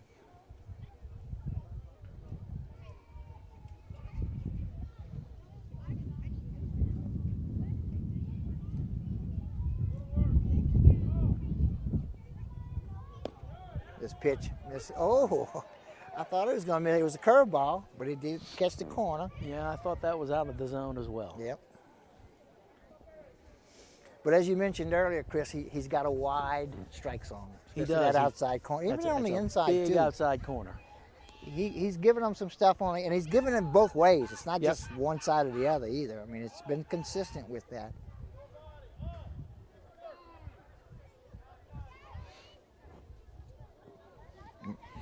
At the plate, first baseman, Riley Rodriguez, he scored. Rodriguez.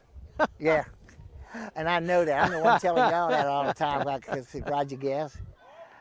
And but I've been living in Morgan City for almost 50 years, you know. So Rodriguez swings and misses. I'm thoroughly confused on the count. Well, the scoreboard's showing 1 ball, 2 strikes. I know he's got 2 strikes, that's for sure. Yeah. Now he's got Good 3. pitch. So Rodriguez strikes out, swinging. That's 2 outs. Nice breaking ball. At the plate, we've got Started number over the 5, middle, jumped way outside the strike zone. Rodriguez had to go after it.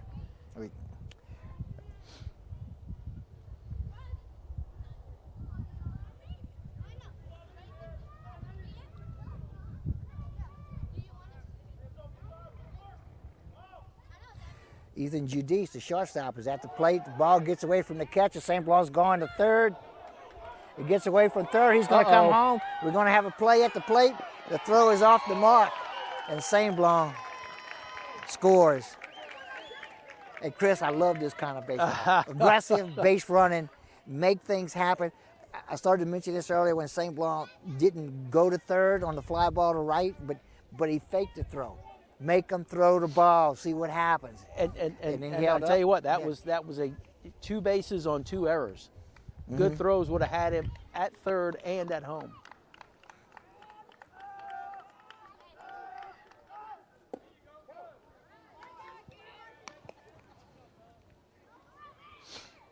First pitch misses for a ball.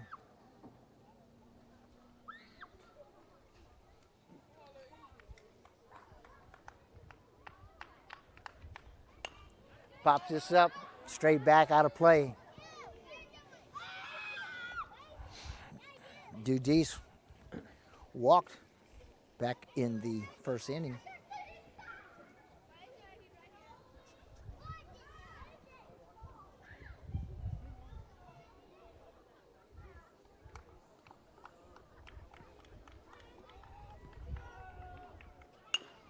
This is popped up to right field.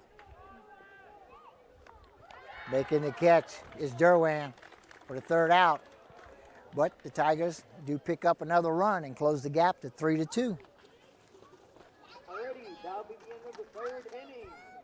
Centerville taking the lead, making it 3-2. All right, So, this is 3 complete. shaping up for a good one. Let's do some business here. A.J. Doman Chevrolet Cadillac, the dealership that works for you. Stop by for a test drive. Highway 182 in Berwick. G&JCurbside.com, your complete online grocery store, including local and regional products. From our curb to yours, G&J Curbside. Bayou Realty, specializing in buying and selling real estate in southern Louisiana. Fabcon is now hiring. Come join our growing team.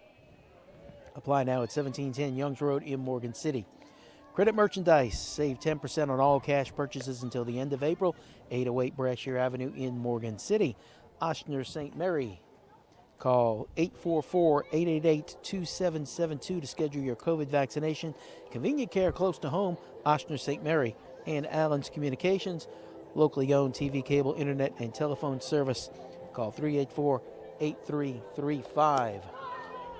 Tomorrow night here on KWBJ Live, it is softball quarterfinal playoff action from Division IV. The Central Catholic Lady Eagles are at the Catholic High of Point Capay Lady Hornets.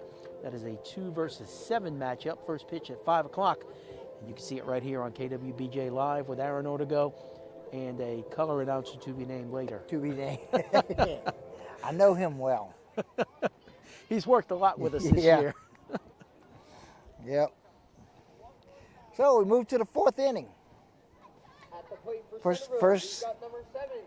First 3 hitters are going to be Nico Derwan, followed by Evan Louvier and Brady Clements. Bottom 3 hitters. These are the guys that did some damage earlier in the game.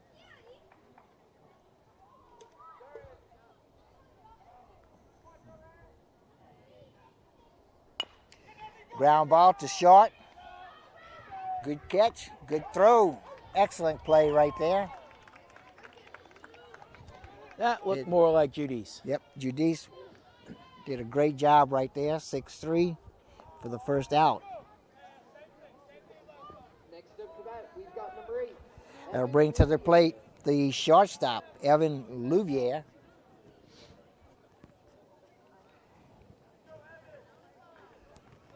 Louvier grounded out to first base in his last at-bat. That was in the second inning.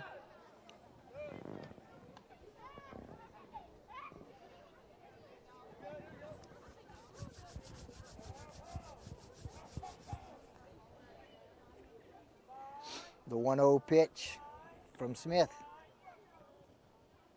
Swing and a miss. That evens the count at a ball and a strike.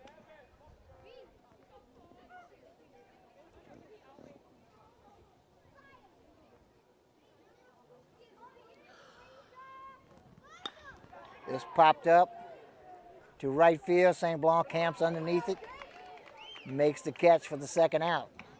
So with 2 outs, that'll bring to the plate the 9-hole hitter, first baseman, Brady Clements. Next up, we've got number 4, Brody Clements.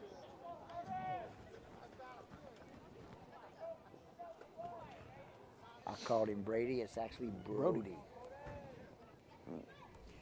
I have to apologize. I left my glasses at home, okay? I forgot to turn my roster sheet over. Uh-oh.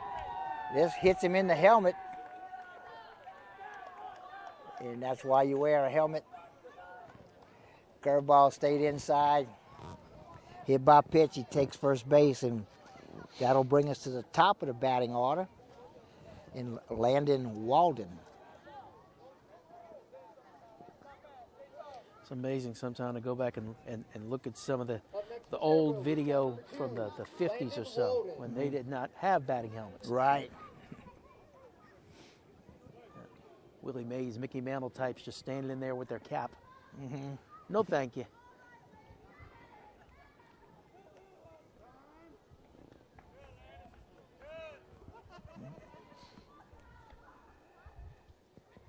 And now a lot of the base coaches wear hard hats, helmets of some sort. Yep. A few years ago, a major leaguer got hit. I think it was a major leaguer, might have been a minor leaguer, but got hit in the head. Swing and a miss. Strike 1. You see a lot of girls in softball, particularly infielders, wearing almost catcher style masks. Oh yeah, a lot of girls do. I've even seen them wear them in outfield sometimes. But most of the infielders, especially the pitchers, Yep. they'll wear them.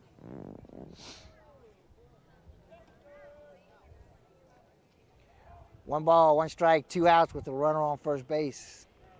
At the plate, leadoff hitter, pitcher, Landon Walden. This pitch in the dirt.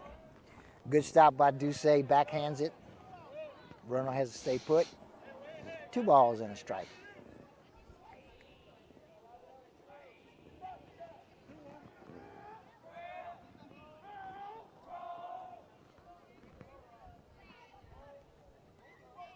Two 2-1 pitch from Smith. Up high. Ball 3.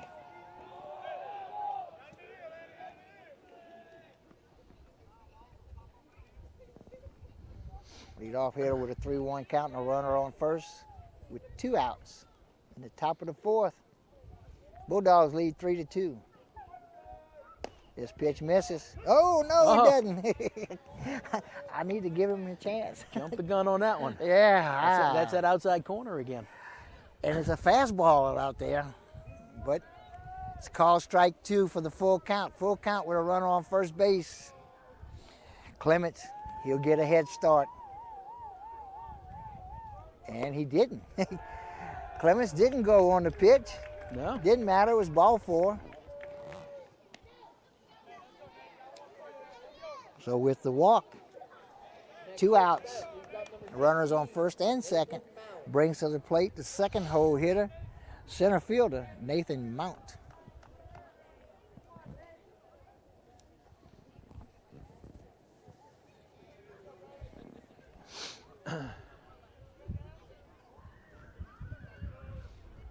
Mount's 0 for 2, reached on an error and scored in the second inning. Excuse me, the third inning. Smith started this inning strong on the mound, but They got the first two hitters. strike zone's kind of gotten away from him again. As it did for a little while in the third inning. Yeah. 2-0 count.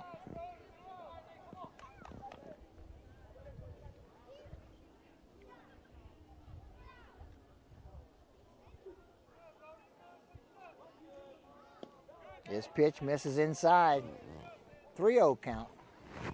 So he's hit a batter, he's walked a batter, and now he has a 3-0 count on the current batter, Nathan Mount.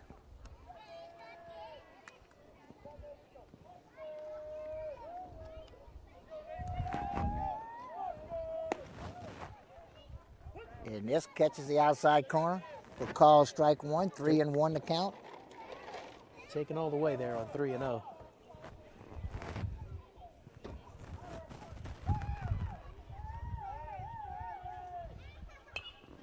Goes after this one, swings, fouls it off, out of play.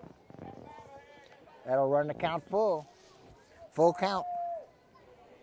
2 outs, runners on first and second. He has thrown a lot of pitches to these last 3 hitters. Right, he got through those first 2 outs quickly, then he hit a batter, then he walked a batter, and now he's got a full count on this batter.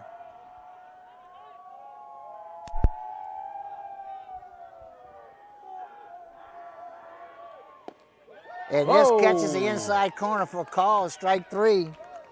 Mount doesn't think it was a strike, but umpire did. Well, they never do. Yeah, especially when they're looking at it, you know. Well, that's 3 away. No, hitters never think anything they didn't swing at it was a strike. And that's the rules. And pitchers think anything the catcher can catch is a strike. So we move to the bottom of the 4th inning, with Bulldogs leading 3-2. And let's thank some sponsors. A.J. Doman, Chrysler Dodge, Jeep Ram. Discover the difference at the foot of the Morgan City Bridge in Berwick. Core Physical Therapy and Sports Performance, here to restore the quality of life you deserve. Brasher Avenue in Morgan City. Conrad Shipyard, serving St. Mary Parish and the marine industry since 1948. Guaranteed Title.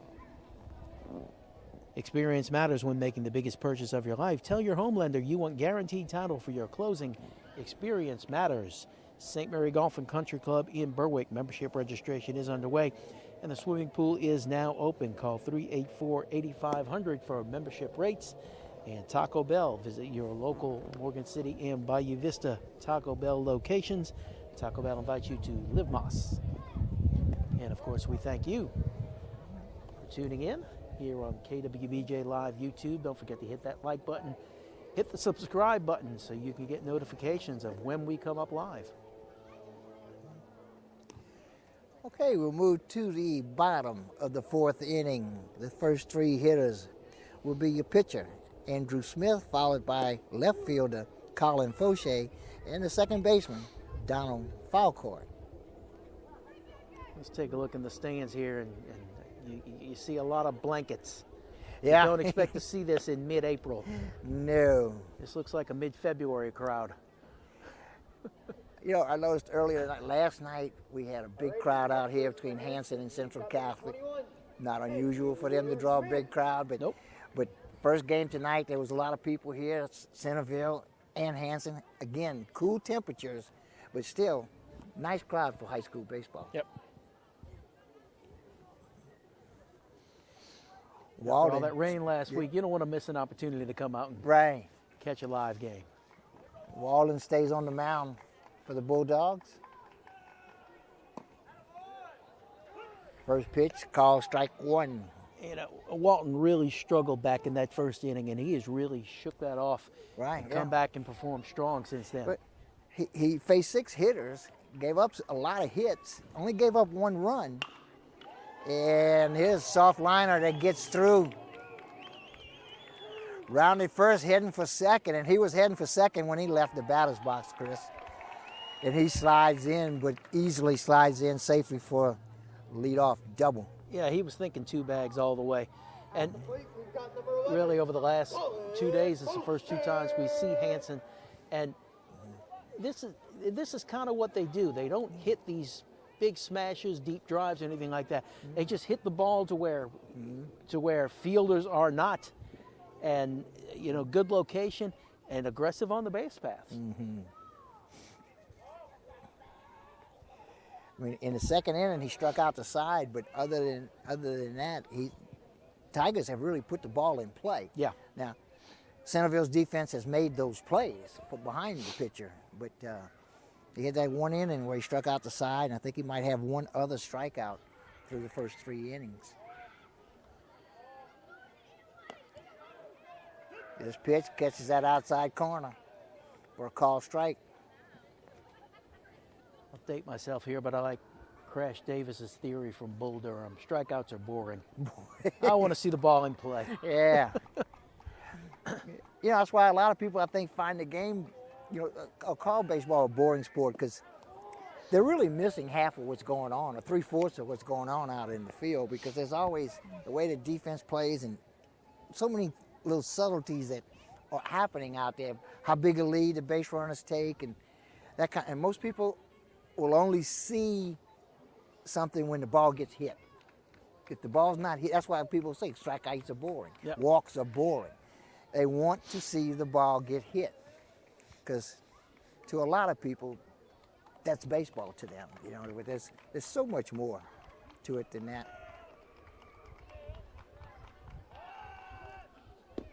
Swing and a miss, and that's a strikeout for Fauché. His second of the night. Next up, we've got number 4, Donald Folkard. So with 1 away, and Smith standing on second base, Donald Folkard comes to the plate. He struck out looking in the second inning.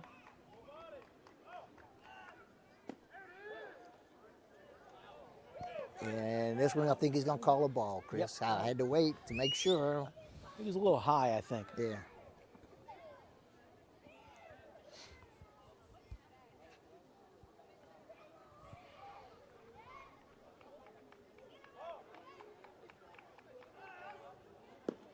Swing and a miss.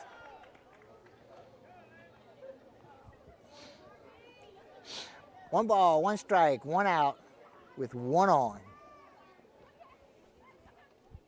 Donald Folkard at the plate, the Tigers' second baseman. Looking to drive in the run. Yep, this pitch gets away from Saunier, and Smith cruises on down to third base. He'll stand on third base with 1 out. So anything out the infield has a chance to score the run, tie the game up. Bulldogs lead 3-2. We're in the bottom of the 4th.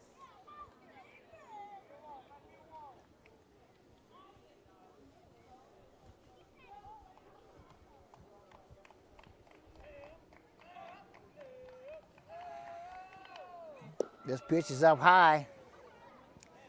It's a ball. 3 balls, 1 strike.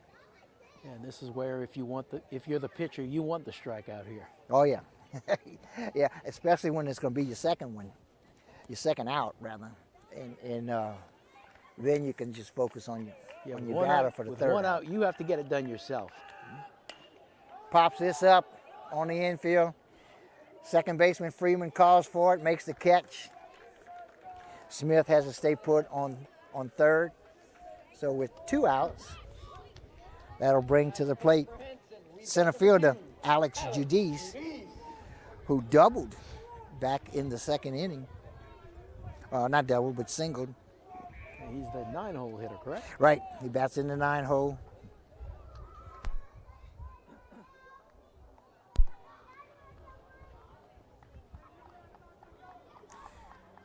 Two away with a runner on third base.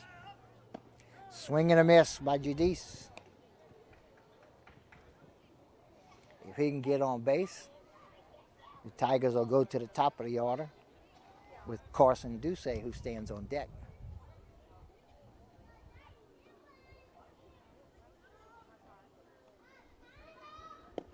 This pitch low and away for a ball. 1 ball, 1 strike.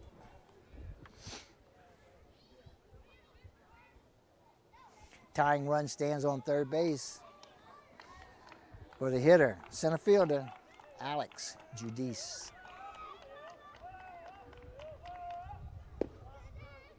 This pitch on that big wide outside There it is corner. again. Yeah, Tiger fans are moaning. Especially where they sit down at third base line, it probably looks a foot off the plate to them.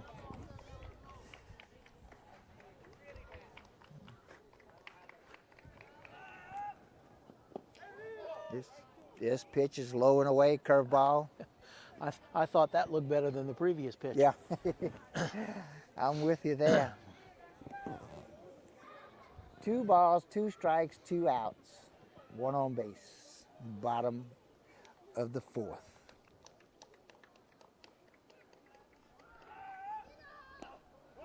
Thought about it. It gets away from him. Smith thought about it. Got almost halfway down the baseline and said, "Now I'll come back." So that runs the count full.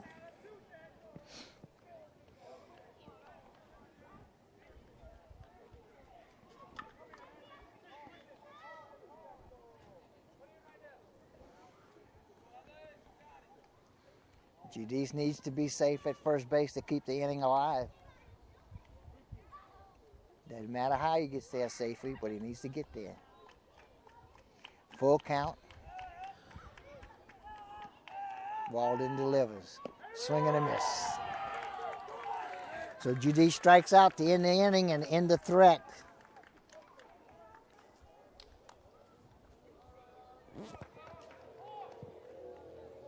So Walden does a good job, fights his way through the 4th.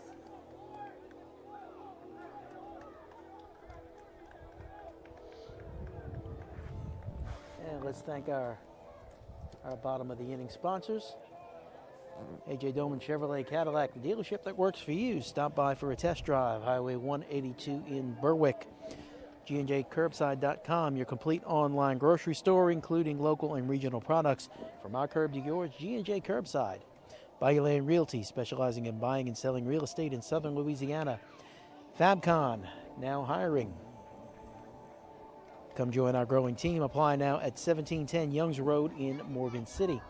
Credit Merchandise, save 10% on all cash purchases until the end of April. 808 Brashear Avenue in Morgan City. Oshner St. Mary, call 844-888-2772 to schedule your COVID vaccination. Convenient care close to home. Oshner St. Mary. And Allen's Communications, locally owned TV, cable, internet, and telephone service. Call 384-8335. You know, Chris talked earlier about the temperature and the coolness of it, but you know, I'm just really, really thankful that when the sun went down, the wind went down with it. Yeah. Because the wind has almost totally gone away. Every now and then you feel just a little breath of a breeze, but not much of nothing. Because if we had a little 10-mile-an-hour wind going right now, It would be miserable. it would be cold. Yes, it would. It would be cold. Start the 5th inning. For the Tigers, the Bulldogs rather, they will go to the top of their batting order. And we're going to start off with the pitcher. I'm on the wrong side. Go back where I was. Landon Walden. No, excuse me, I was on the wrong page. We will be with the 3-hole hitter. Tristan Freeman in the bottom of the 5th inning. He'll be followed by Monty Frederick and the first baseman, Matt Saunier. Smith still on the hill for Hanson. Coming out here in the top of the 5th. I'm betting this might be the longest appearance. It's popped up. No, I'm not going to have a shot. Right over the top of our heads. Hit the building next to us. Not the building I with guess the I could have rooftop. jumped off the roof and gone for that one. But That would have been nah. a diving catch off the roof, okay? Off this roof onto another roof. Not and then tonight. Probably onto the ground afterwards. Ground ball to third with the catch to first in time. Got him. Nice play there by the Tiger third baseman. Next up for Centerville, we've got number 17, Morty Frederick. That was Daniels over there at third base. He's made a couple of nice plays here this afternoon.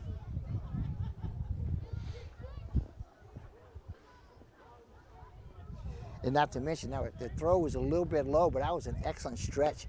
You got Riley Rodriguez over there on first base, a real tall first baseman, and he made a nice stretch.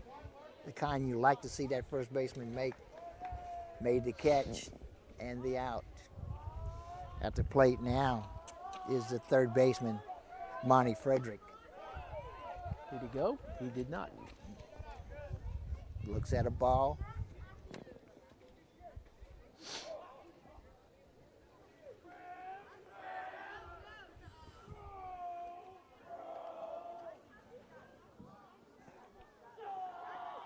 This pitch is in the dirt, low and away. Well, we're showing a 3-0 count. The scoreboard's showing a 2-1 count.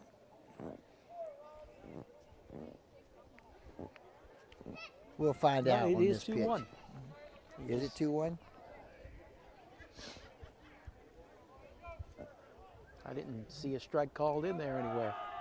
Yeah, it was a 2-1. Because that's another one in the dirt, wide of the plate. 3-1 is the count.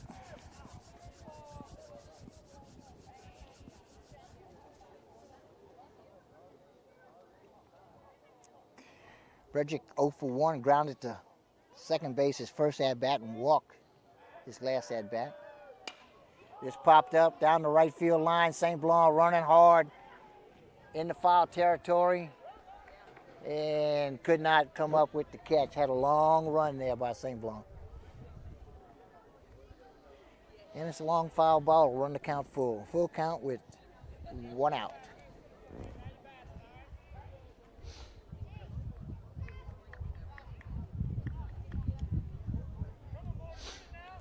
Full count, base is empty.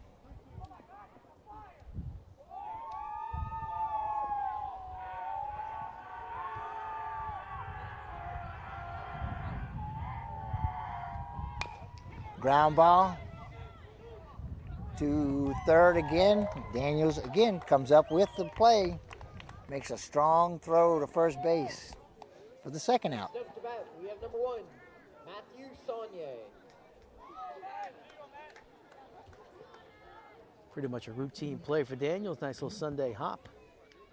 He was up on the grass to make the play. Easy throw. At the plate is the first baseman, Matt Saunier. He got hit by a pitch.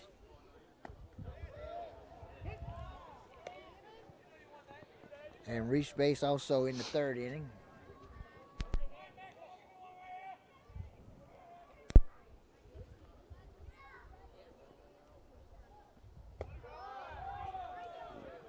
This pitch misses.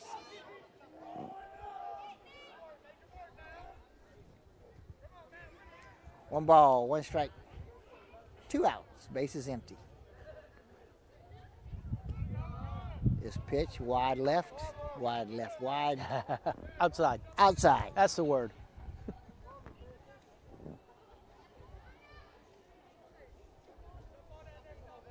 Centerville did all its damage in the third inning. And as you remember, loaded the bases without getting a hit. And then got a base hit that brought in a couple of runs. In fact, I think they loaded the bases and got a run Right. before they ever got a base hit. I'm not sure they got a base hit in that inning. They Yeah, did. they did. They got a, But like I said, they- two-run single up the yeah. middle.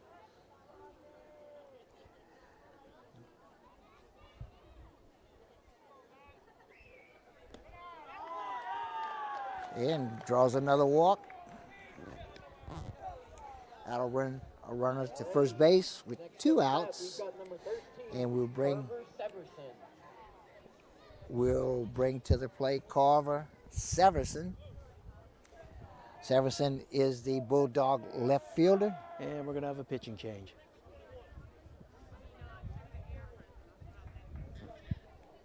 Smith will come out. And coming in is number 3. Once again, I forgot to flip my roster sheets. That's going to be Fauché. Carter Fauché. Yeah, the left fielder's younger brother. Carter Fauché, I think he is. Carter, correct. Carter. And I think he pitched a little bit in the first game. He sure did. today. He finished the game for him. He came in late and finished the game for the Tigers. There we go. Sorry about that. Me. Oh.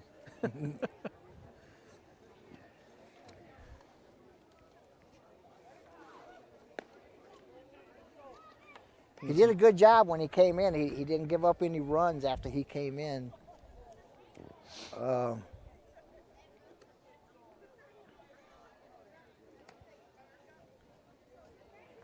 Did a good job because he pitched, I think, at least an inning, maybe 2 innings or a little more. And been sitting in the cold for a couple hours, I guess, now, since that game ended to now. And now you're going to have to come back and do it again. Not an easy thing to do, especially on a cool night like this. Now, Hanson's sitting at number 17 in the Division IV power ranking. 16 make the playoffs. Mm-hmm. So this has been a tough day for their playoff chances. They lose to Highland Baptist.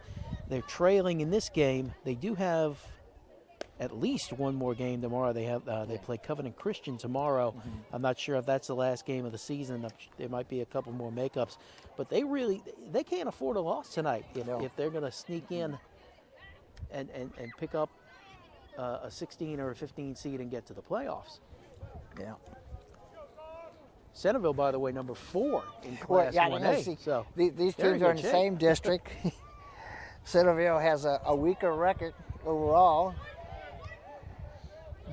but they're ranked 4th, where Hanson's ranked 17th. 1A non-select is not very strong. No, it's well, I don't think there's a lot of 1A non-select schools. No, most of the schools that size tend to be private schools, and they're in the select divisions. Central Catholic in Centerville's district, if I'm not mistaken, correct me here if I'm wrong, I think Centerville might be the only non-select school in the whole district. They are the only public school, and as such, they've got an automatic playoff bid. Right.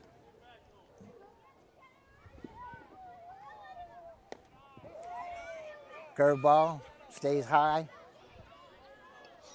1 ball, 2 strikes with a runner on first base and 2 outs.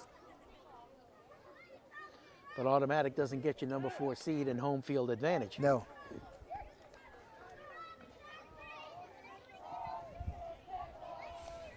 Do they also send just 16?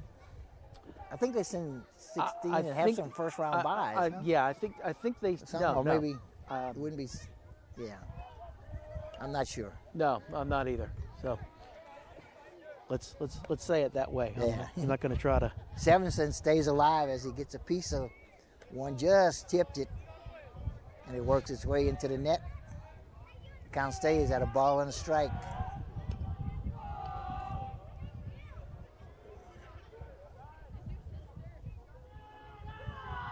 This pitch, curveball, stays outside, high and outside. 2 balls, 2 strikes, 2 outs with 1 on. We're in the top of the 5th. Bulldogs up by 1 by a score of 3-2. This pitch misses low. That runs the count full with 2 strikes.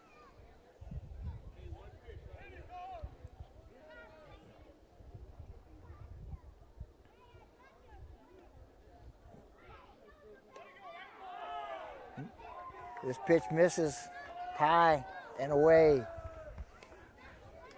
for the full count walk.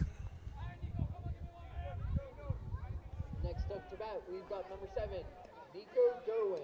So that will send to the plate left fielder Nico Derwin.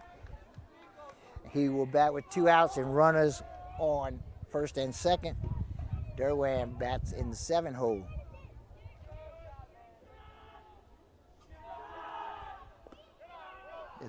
This pitch misses outside for ball 1. All of a sudden, that big strike zone is getting smaller and smaller. Mm-hmm.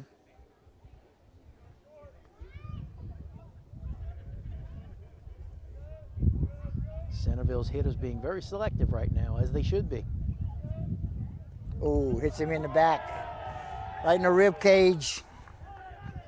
And that'll load the bases without a hit. At the plate, we've got number 8, Evan Louvier. That'll bring to the plate the shortstop, Evan Louvier. He bats in the 8 hole. He's the 8th hole hitter. He'll bat with bases loaded. And 2 outs. First 2 hitters of the inning hit ground balls to Daniels. That's third base. He made some beautiful plays and got both of them out. But since then, it's been a struggle. A couple walks and a hit batter.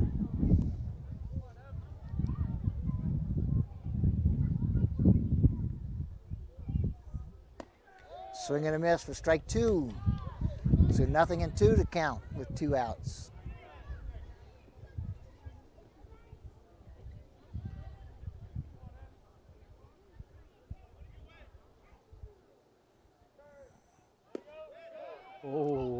Oh, he was walking off. He thought it was strike 3. Derwin, he dropped his head and started to walk off. And he goes, oh, it was a ball. So 1 ball, 2 strikes. Well, the crowd didn't object much. Goes after the pitch, fouls it off.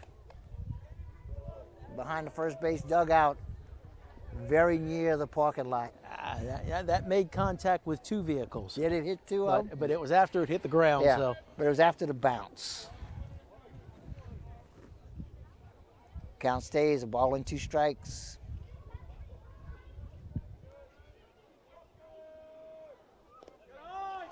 This in the dirt, and it bounces over the catcher's head into the net, but the runner stay put. No, and the runner at first base, whose name I can't remember, very frustrated. He wanted to go. That was Derwin. Derwin. But he can't go Severson if over Severson at doesn't second. go. He wasn't moving at all.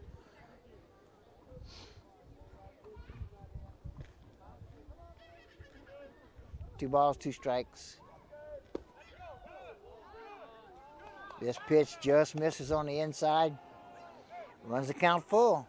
Full count with 2 strikes. Reynolds will be going with the pitch here. Well, I've been thinking that, but they haven't been doing it. And they don't do it this time.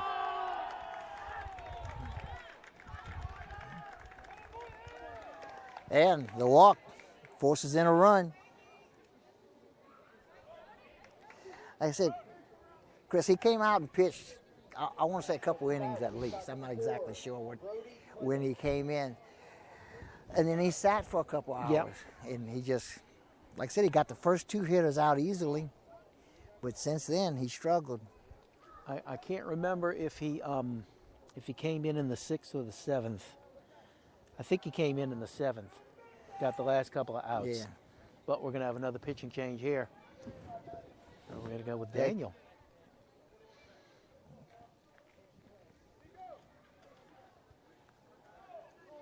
So I think Smith's going to come back in the game. No, I'm sorry. Daniel is going to go to first base.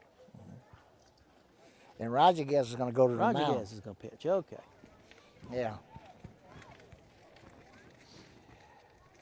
And I think they put a third base as Andrew Smith back in the Smith ball re-entered game, the game. and he's going to be at third base. And Rodriguez is on the mound. That's those high school baseball substitution rules. I'll Right. let you explain that. Starters can leave the game and come back in the game one time. Now Smith can come back in the ball game like he just did, but he cannot go back to the mound because he came out of the game. He can come back in the game, but he can't go back to the mound. If he stays in the game, even though he leaves the mound, but say he goes to third base instead of coming out of the game, he could go back to the mound again later. But he came out of the game for Fauché, okay? So Smith re-enters the game. Now Fauché is dead. He can't come back in anymore. Smith goes to third, and Daniels moves to first. Rodriguez goes to the mound. And there you go, fans, here with KWBJ Sports. During football, we've got a bank, and in baseball, we have got an encyclopedia. Yeah. I don't know where to go. The walking baseball encyclopedia. I wouldn't go that far. I'd say maybe I know more than a lot of people know, but there's so many rules. Baseball has so many rules, and way back when my son was playing youth baseball, and I used to read a rule book every year before the season started. I was coaching the team. I wanted to know the rules. And we had a couple friends of mine, and we would get together sometimes for hours and just throw out different situations and what is this a rule? And then look them up and see who wins the argument. This pitch catches the inside corner for strike one. And Nothing in one. I don't know if you hear it, Aaron. I'm sure you do. Here comes the train. Yeah. You'll hear it in a moment. Pitch catches the outside corner for a call, strike two. Nothing in two on the 9-hole hitter, Brody Clements. A short train tonight, Chris. That was a locomotive pulling one car. Oh, that looked to me like that outside corner the umpire that's been a strike all night. game. The Tigers were running off the field. A little high, I guess. 1 ball, 2 strikes, 2 outs. This pitch is wild. Everybody's going. Everybody's going to be able to get back. Runner on third was halfway home. That's Saunier, and I heard the coach call him back. Yep. There's that friendly bounce off the backstop again. Runner on second, which is Derwin. Oh, he had a long way to go to get back. He was 2/3 of the way to third base. Had to stop and go back. Swing and a miss for strike 3. 1 run does score, though.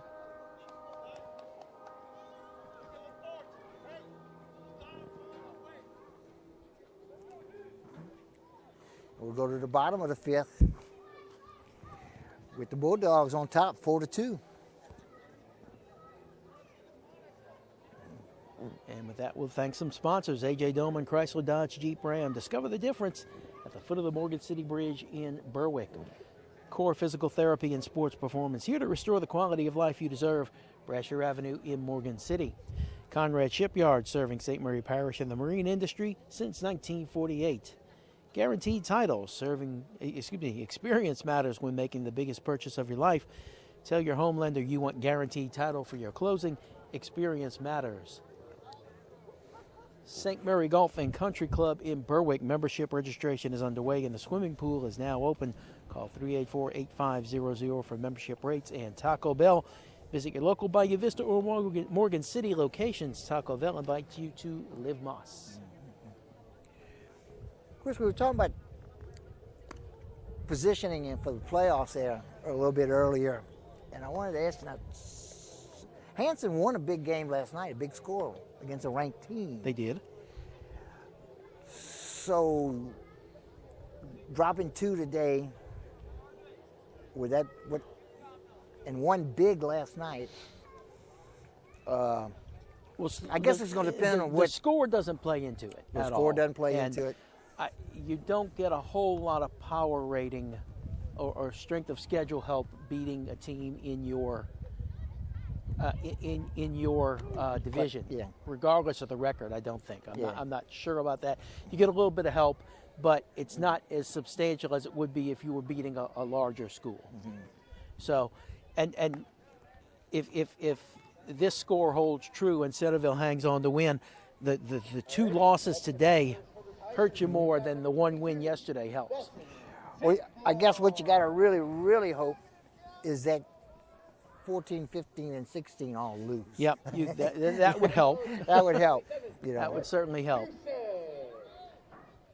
But you're much better off taking care of your own business, and no coach is out there saying, "Boy, I hope the team above me lose." They want to. Yeah, I know. They want to take care of the wins themselves. That's absolutely the case. The Tigers are going to start off with the top of the batting order. Ground ball hit to short by Doucette, and the throw is wild. Doucette will be safe at first with the error.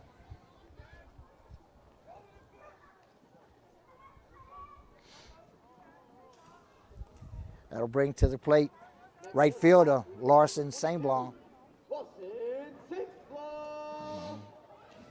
St. Blanc grounded to short in the first and got hit by a pitch and scored a run in the third. I don't think Hanson's gotten the league runner on since the first inning, so let's see if they can take advantage of this. Yeah, St. Blanc did a good job of running the bases. Got hit by a pitch, stole second, got third on a wild pitch and scored on a wild pitch. So put himself in position. Hard ground ball, hit the third, throw to first in time. St. Blanc's out, but Doucette will move to second base. At the plate, number 7, Riley. I didn't notice if St. Blanc was running with the pitch, but Frederick was going to first base all the way. He wasn't even thinking about trying to go to second. Yeah, he was there. He had no play at second base because I said that was Doucette going to second. Doucette, sorry. And he had a good jump. He took off on contact. I don't think he started early, but he took off on contact. And I don't think he had a play at second, so the right play was to go to first. But the wild pitch, let's Doucette get to third now.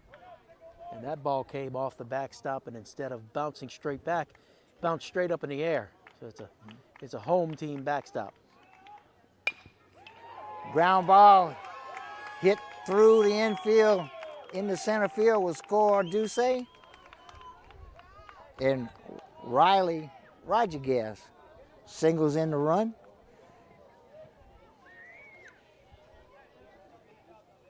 Next up is number 6. Well hit ball right there. Daniel. That closes the gap to a 1-run game. 4-3, the Tigers trail. And coming to the back to plate is the third baseman, Jacob Daniels. He'll bat with 1 out and 1 on. Walden goes to first. Back in time is Rodriguez.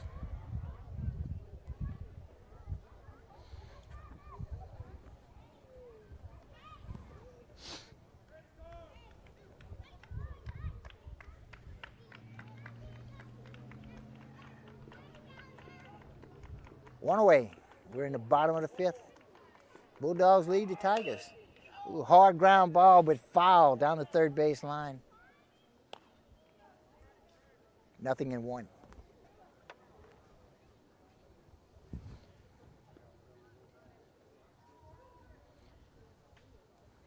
It's trying to build a little momentum here.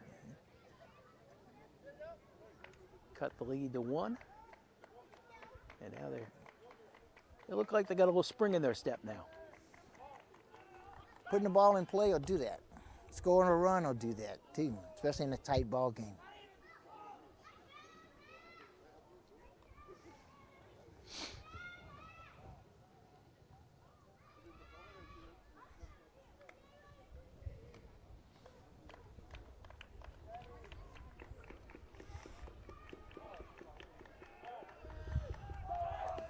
This pitch is in the dirt. The runner was going on the pitch. Rodriguez moves to second without a throw, of course. So Roger Guess will stand on second base with a 1-1 count. 1 away. Roger Guess represents the tying run. They've been aggressive on the base paths all night. They haven't had a whole lot of base runners, but when they get them, they're running. Ground ball hits the third. Roger Guess is going to go on the throw. Slides at second, but no throw. They get the out at first base. So the tying run now stands on third base with 2 outs. Tigers, we have number 5, Ethan Judy. Coming to the plate is the shortstop, Ethan Judice. He has a chance to knock in the tying run, but it's going to take a hit with 2 outs.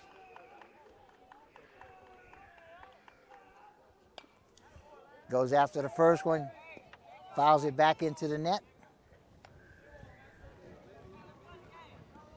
Big at bat here for the youngster. Absolutely. Was he the one that seemed like he hit a double every time he came to the plate last night? Or was it St. Blanc? St. Blanc was whacking the ball all over the place last night. I know that. I remember that. Ooh, I thought that one was going to hit him in the back. I thought it grazed him. Yeah. In fact, I thought it hurt. I thought I heard it. Yeah. It was a big curveball. It broke. It looked like it was going to nail him, and it broke enough to not hit him, but it was a ball. Uh-oh. This pitch is going to get away from him, but not far enough. He knocked it down enough to keep it close to him. Roger Guess goes back to third. Yeah, he was ready to come home. And that's really the way to play it. I mean, your first move is go and Yep. then stop, okay? Because if you wait to decide, then it's too late.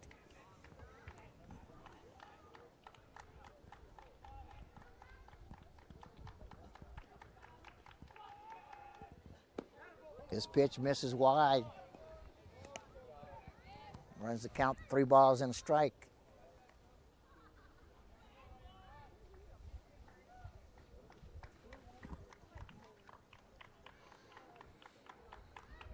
As the temperature has gone down, the crowd has lightened up a little bit.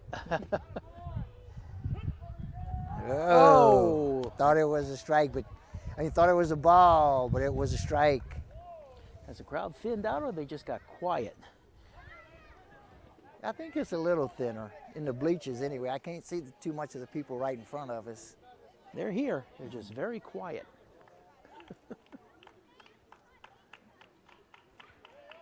Full count with 2 outs. This pitch misses. Here Runner comes gets Roger away. Roger Guess is coming home. He slides in safe. On his way to second. Slide. And he's out. Got him. I thought he had him, but I had to wait for the referee, the umpire. He did call him out, but Roger Guess scores and ties the ball game at 4-4.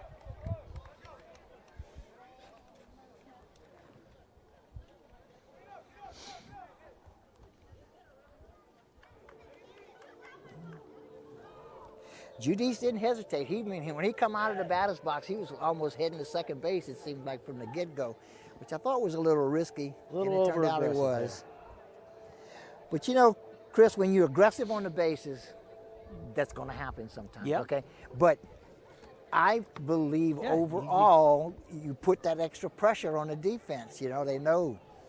And sometimes you do get caught. Yeah, you know? you can make things happen, and sometimes they're not always good things. But, Right. You know, that's the chance you take. One good thing that has happened is that we have got a lot of fine sponsors helping us out with baseball, including A.J. Doman Chevrolet Cadillac, the dealership that works for you. Stop by for a test drive, Highway 182 in Berwick. G&JCurbside.com, your complete online grocery store, including local and regional products.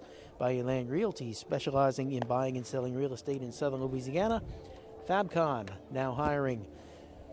Apply now at 1710 Youngs Road in Morgan City. Credit Merchandise, save 10% on all cash purchases until the end of April. 808 Brashear Avenue in Morgan City.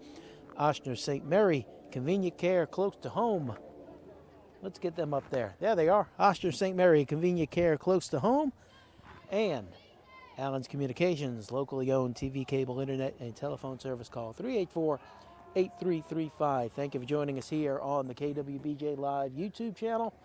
We're cold, but we're happy to be here for you.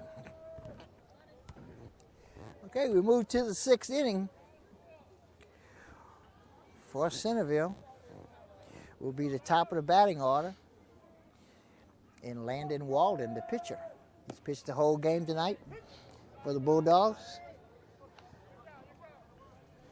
He looks at a call, strike one.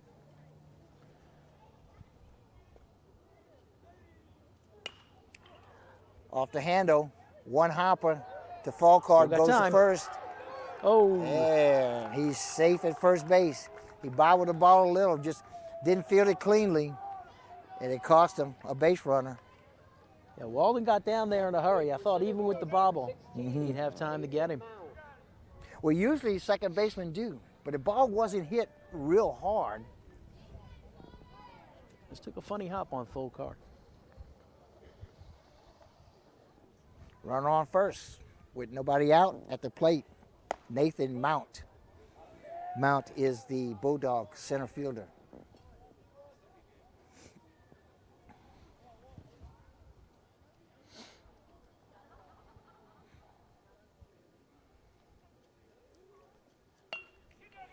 Gets the bunt down. Throw is to first. Uh-oh. Not a good throw. Everybody will be safe. Throw comes home. Runners will be on second and third with nobody out.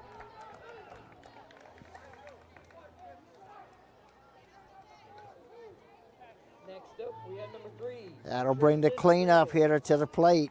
I mean, not the cleanup hitter, but the 3-hole hitter. And Tristan Freeman. Freeman is the Bulldog second baseman. I thought Duce rushed that throw a little bit. I mean, Yeah. the ball, I don't think it even got out of the home plate dirt. So he had a short run, a quick throw, and just put it in the dirt. That is the second time tonight that Mount has bunted, a sacrifice bunt, and ended up being safe at first base. And the last time he did it, he scored.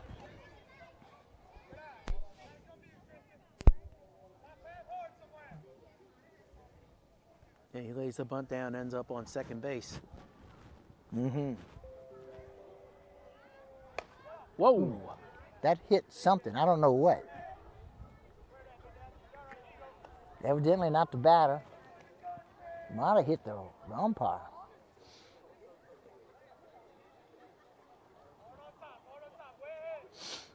Who is part of the field.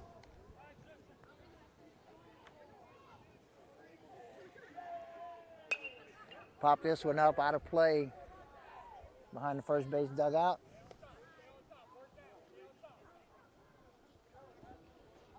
Two balls and a strike. No cars on that one. Yep.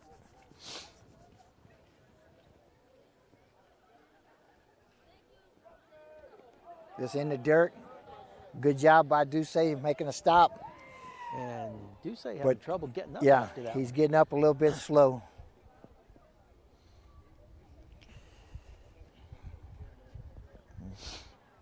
He's smiling.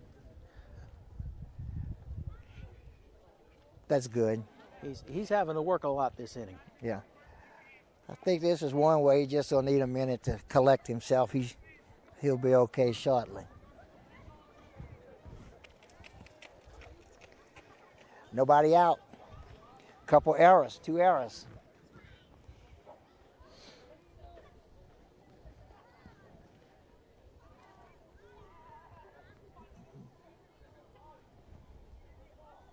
Okay, Duce says he's ready. Let's play ball.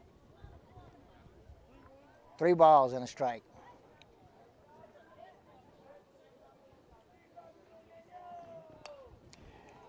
Goes after this one. Fouls it off, straight back, out of play.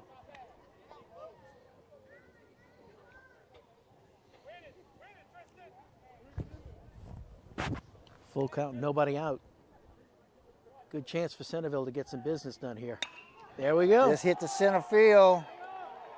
Making the catch. We're going to have a play at the plate. They're coming home. Here it comes. The run will score.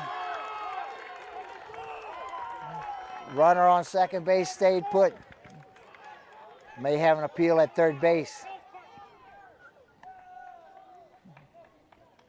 And umpire says didn't leave early.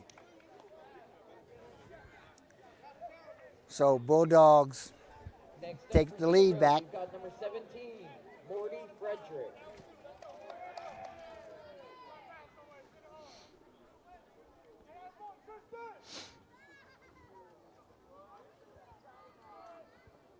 Surprisingly, that runner stayed on second base. I would have thought with the throw coming home,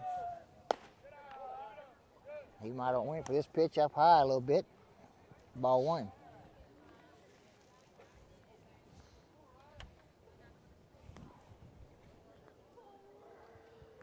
Well, the ball wasn't hit all that deep to center field, so you had to figure the throw was not going to be a tough one to come in. You know, they could have easily decided to concede the run. Yeah. Try to go for the double play. Right. So Centerville protecting the base runner, trying to keep the opportunity for another run. That's my thought. It, Did he that get it? No. almost hits Another the very batter. close one. Yeah. That's Monty Frederick at the plate. He is the Bulldogs' third baseman. Morty. Morty. Yeah, I'm sorry, Morty Frederick. That's those absent glasses again. Yeah. and not only that, Chris, I'm having to read what I wrote without my glasses on. Okay, so that makes it even harder. Well, I provided you with a printed roster. I know, but it's not in my back. It's not okay. in my book, which is what I'm reading off of. And it's small print, too. Yeah. Oh, And that's call strike. boy. We just have seen that so many times Yeah. tonight, going both ways. both ways. Balls they thought And was a strike they but- thought was a ball. I think just if you think it's a ball, just stay put till the umpire says so. Because I think when you leave early, if you influence him at all, it's the call to strike. Yep. He wants to let you know who's in charge. Next up, You we've know? got number 1, Matthew Saunier. But Frederick draws the walk. We have runners on first and second with one out. Coming to the plate is the catcher, Matt Saunier. Curveball misses outside for ball one.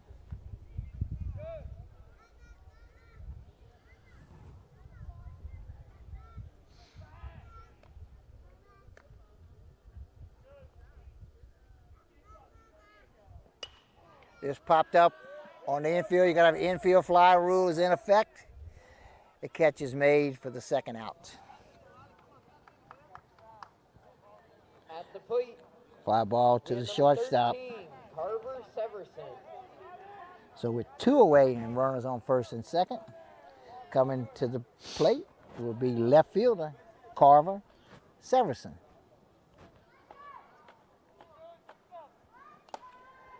This one fouled off the catcher's mask. And good job by the umpire right here, Chris. He knows that ball hit the catcher in the face mask. So doesn't talk to him, doesn't say anything, just walks out to the pitcher's mound and brings the pitcher the ball, gives the catcher a couple moments to collect himself, because as the umpire knows, you wear a mask, but you still feel that. This There's pitch in another the one. dirt gets away from Ducey. Runners move over to second and third.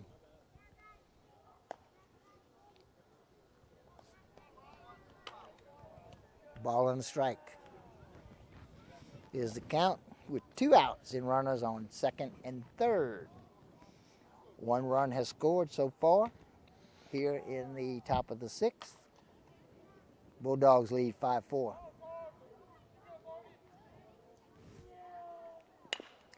Ground ball off the shortstop's glove. He had tried to backhand it, couldn't make the catch. And that'll load the bases with two outs. That was going to be a tough play for Giudice, even if he fielded it cleanly. At the plate, we have number 7, So with the bases loaded, the right No, fielder. bases aren't loaded. Nobody on second. Oh, that's right. Nobody on second. Everybody advanced. Centerville just scored. Oh, it's good. Okay, a run scored. Yeah, on we that. went from second and third to first and third. I was thinking they held up. That's right, he was on third. Here's a ground ball. First baseman makes the catch for the third and final out, but not until after the Bulldogs pick up a couple runs.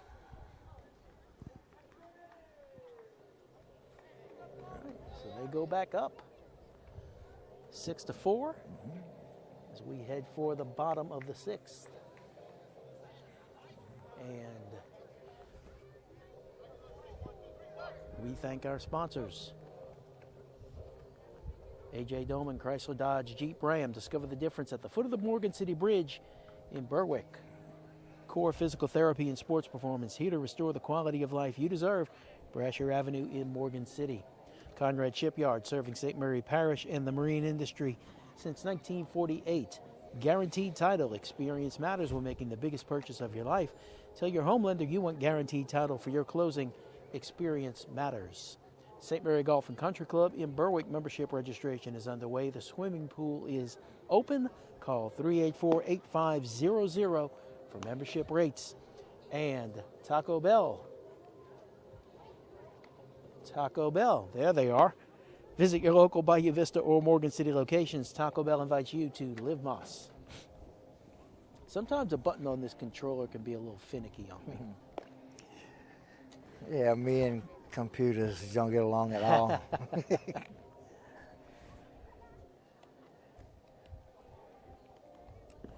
Walden stays on the mound for the Bulldogs. He's gotten in a little bit of trouble off and on throughout the game, but he's hung in there and through strikes and worked his way, fought his way through. He goes, takes the mound to start the bottom of the sixth inning. He has a 2-run lead, 6-4 Bulldogs lead. All right, we start the sixth inning off for the Tigers. We have Yeah. 21, Andrew Smith. Tigers are running out of opportunities here. Smith started the game on the mound, came out, but then came back in to play third base. So he's playing third base right now. Yep. Hanson scored a run in the bottom of the first inning. Centerville scored 3 in the third to take a 2-run lead. Hanson responded in the bottom of the inning with a run. Then in the fifth, Centerville got a run, got that 2-run lead back. Hanson scored 2 in the bottom of the fifth to tie it. And Centerville answers again with a 2-run, 2-spot sixth inning to maintain that 2-run lead. This has been an entertaining ball game. Soft line drive, but hit it right at the shortstop, Louvier. And he makes the catch for the first out. That'll bring to the plate. The left fielder, Colin Fauché, will come to the plate. He's got a couple strikeouts so far tonight. My apologies, number 29, Daniel Iver. Okay, we're going to have a pinch hitter coming in for Fauché. This will be Daniel Ibert. Yep. Ibert's one of those former Dixie Youth State Championship team members. Ibert was in there. Judice, I believe St. Blanc was one of them.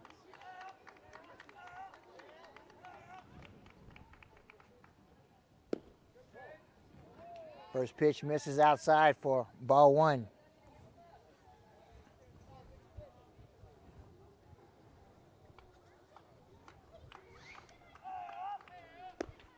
Next pitch is up high for ball 2.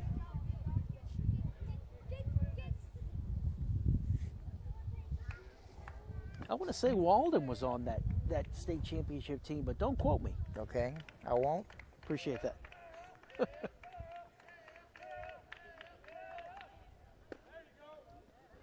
This pitch is in there for call strike 1. 2 balls and a strike. Smith hit the ball, hit that line drive, but he just hit it right in the pitch. The shortstop, Louvier, never had to move. He just put his glove up and caught it. Went straight at him. Sometimes misses. It's an easy play for you. Yeah. Well, you know, ball's got to go somewhere. And like they say in baseball, the idea is to hit it where they ain't.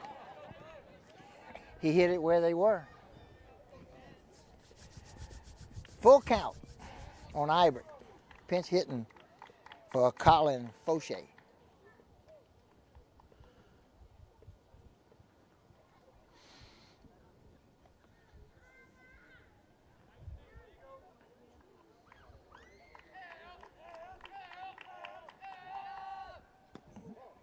Pitch misses outside for ball 4. Ibert draws the walk.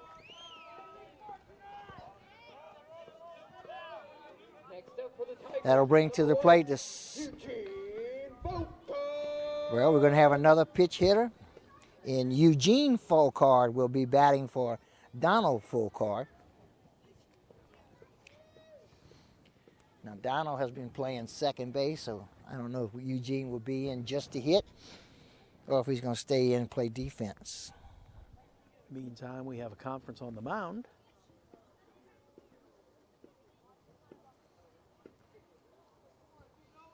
I don't think Walden's coming out. Yeah, he walked this one guy.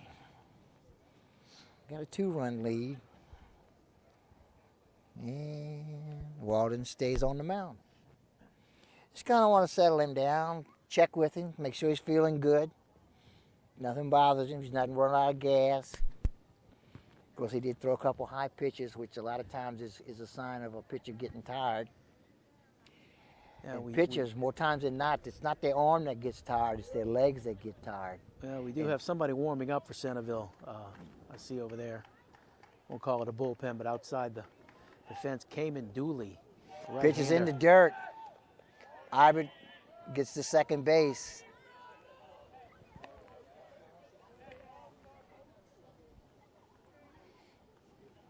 See if I can show you over there.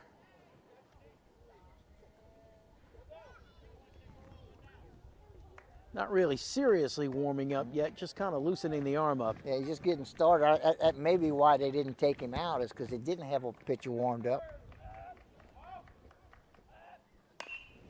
Ground ball hit hard into the third base dugout. Wakes up his teammates in case they were napping. 1 ball, 1 strike. Got to be alert, even when you're over there. Tell you what, I spent so many spring baseball seasons standing on baseball diamonds with a camera on my shoulder, and when you're behind, when you got that camera up there like that, it limits your visibility somewhat. But the only time I ever got hit by a ball was shooting from the third base dugout here in Hanson. And a first baseman tried to throw out a runner going from second to third, overthrew it, and just absolutely smoked me. And all you can see is what's in that camera. I mean, if you're not looking at that spot with that camera, you don't know it's coming. But you find out real quick. Yeah. Swing and a miss. Strike 2, 2 balls, 2 strikes with 1 out. Ibert stands on second base. Tigers trail by 2 runs, 6-4. We're in the bottom of the 6th.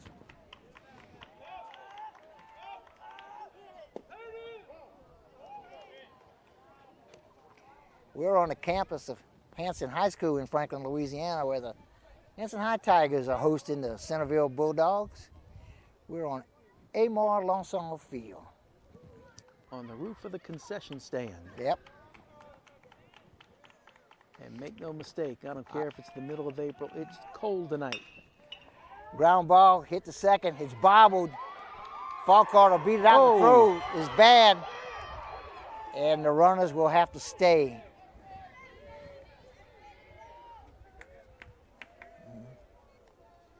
So everybody's safe, runners on first and second. The throw was off the mark, but he would have never got the runner. I'd have to give Falcard a hit on it. Well, I'm not sure why, but the second base was the runner was on first. Was he trying to steal? As the second baseman drifted over. Yeah, it might have been. He was heading for the middle, and then the ball was hit right where he had previously been. So he tried to hustle and get back, and he actually did get back. but he wasn't able to set himself and get ready for the ball. That's true. He did bobble the ball, huh? So I might have to give him an error. The throw-in error is not going to hurt him because nothing was given up. Okay, Walden will come out of the ball game.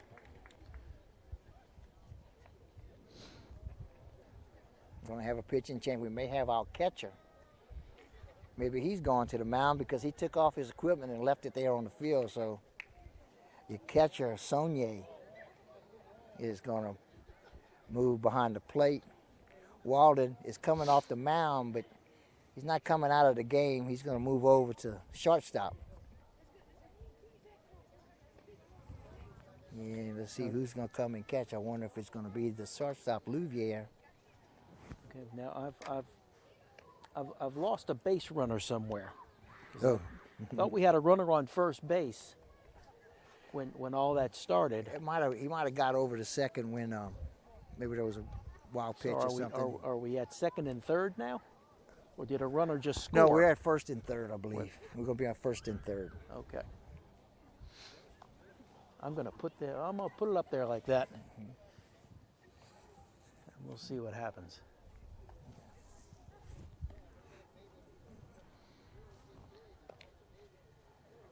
The right fielder, Nico Derwin, will move behind the plate. Okay.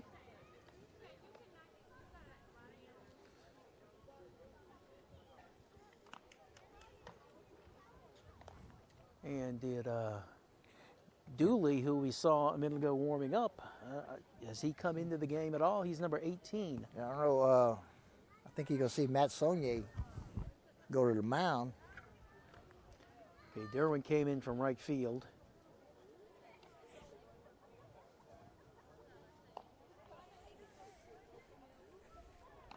Now, Walden went over to second base.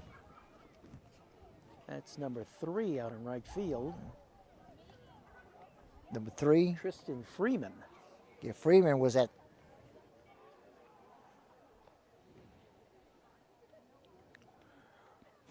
second base. So maybe Louvier, the shortstop, might have moved over to second. Walden went to short, maybe. He walked off the mound and went to shortstop. Now he's standing on the left side over there, but all of them are standing up close behind the pitcher. So maybe Louvier, totally who was confused playing now. short, might be moving over to second. Is this still Hanson and Centerville playing? Yes. Yeah. Yeah, we've been here since about 5-ish, I guess. Oh 4:30. yeah. This was scheduled for a 6 o'clock start, and it didn't start till almost 7:30. Yeah. And we're pushing 10 o'clock here. I figured it must be getting close to 10. And we still in the bottom of the 6th, so we got another inning after this one.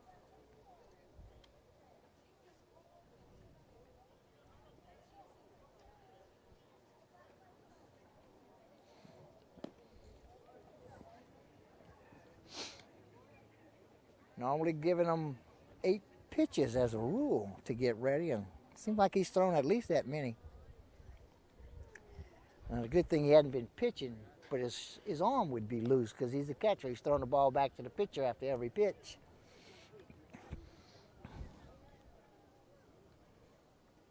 Okay, the runners have gotten back to their places, and it is first and third. Those are the tying runs.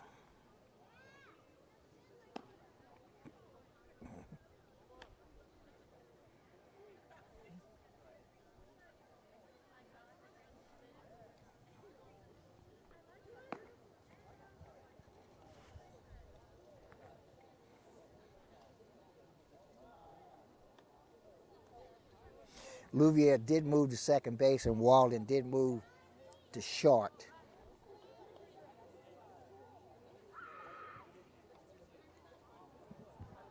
Right fielder came in to catch. That is Nico Derwin.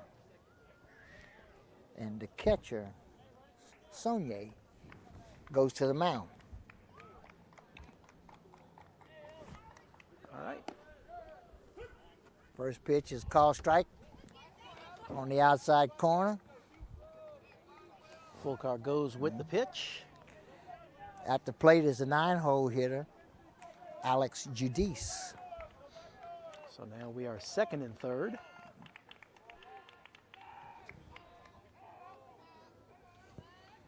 Judice has a double and a strikeout tonight. This pitch misses outside, evens the count up at a ball and a strike. 1 ball, 1 strike, 1 out, 2 on. 9-hole hitter at the plate. After Judice, we go to the top of the batting order. Ground ball gets by the third baseman. Shortstop makes the catch, but he falls down as he had to reach behind him. 1 run scores. I'd say it was a great stop to keep the ball in the infield. Really didn't matter because nobody was going any further anyway. It didn't change anything, but it was still a nice effort for the shortstop. We'll give Judice a hit, makes him 2 for 3 tonight, batting in the 9-hole spot. 1 run's the score. We got a 1-run game again. This ground ball is hit to the shortstop, bobbles it, doesn't come up with the ball, and everybody is safe. Might have been trying to turn that double play before he caught the ball. But in either case, everybody is safe as the bases are full of Tigers. And coming to the plate is Larson St. Blanc. He'll bat with 1 out and the bases loaded in a 1-run game.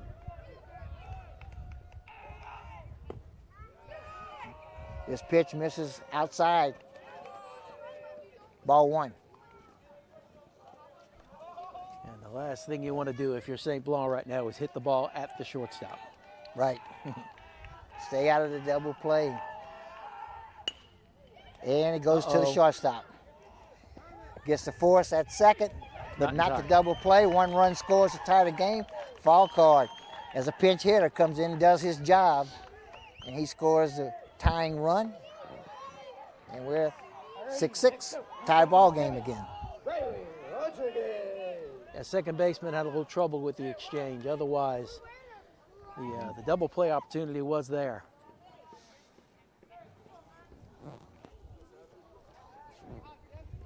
So 2 away, first and third.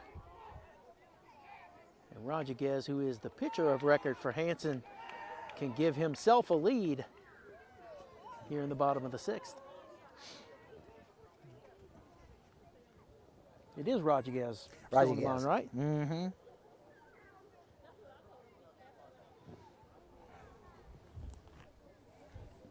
Rodriguez got a hit and scored in the first. Also scored in the 5th. With 2 outs, runners on the corners. He steps into the batter's box. Hanson has been playing baseball since 4 o'clock today. Yes. And played a ball game last night. Ground ball hit to the third baseman, goes between his legs. 1 run will score. Tigers take the lead. They go up 7-6.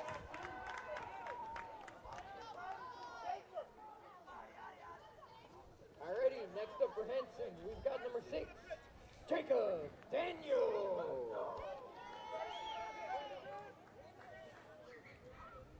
Runners now stand on first and third. We're going to have a courtesy runner for the pitcher. First and second. First and second, I'm sorry. Yeah, first and second.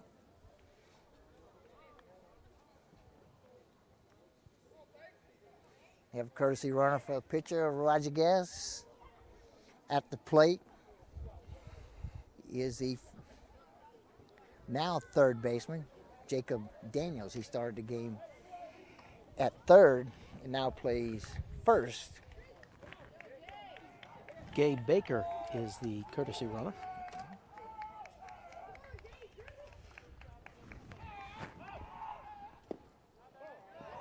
This pitch evidently was low. Ball 1.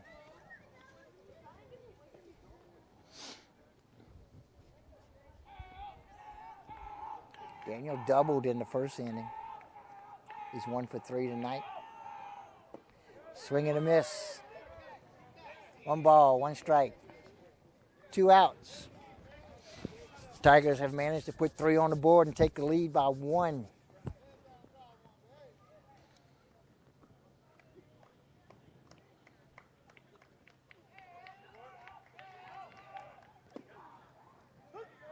Ooh. That catcher had to move out of the catcher's box to make that catch. That one was war. That might be the widest one tonight. He called a strike. Okay, 1 ball and 2 strikes on Daniels. This pitch is low in the dirt. Both runners do advance.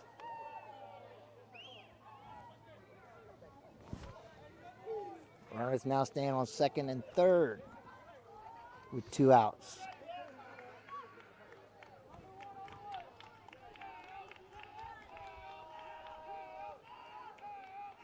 Two-two pitch.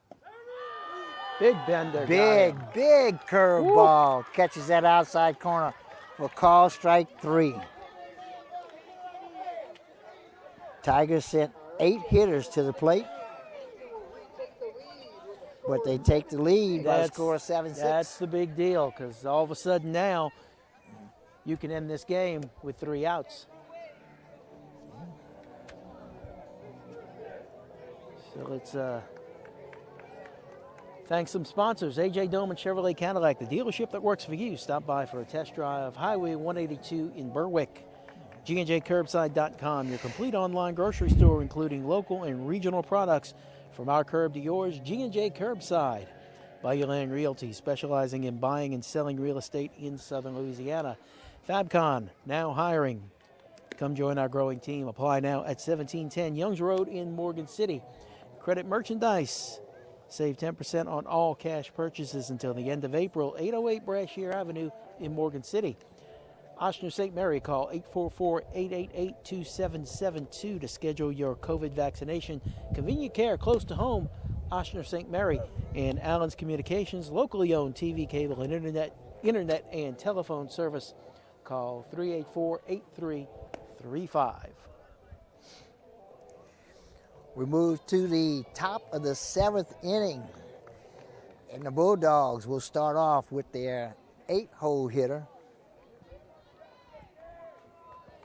in Evan Louvier, followed by Brody Clements, and then to the top of the batting order, and Landon Walden. Starting off the 7th inning is number 8, Evan Louvier. Roger Gass struggled to find the strike zone for a little while in the 6th. I called Louvier the shortstop, which he started the game as shortstop, but he has moved to second base. First pitch is in the dirt for a ball. Yeah, we had all kinds of lineup changes in that last inning.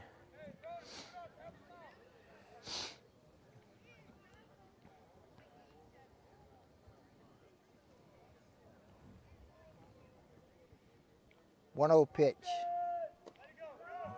This misses outside for ball 2.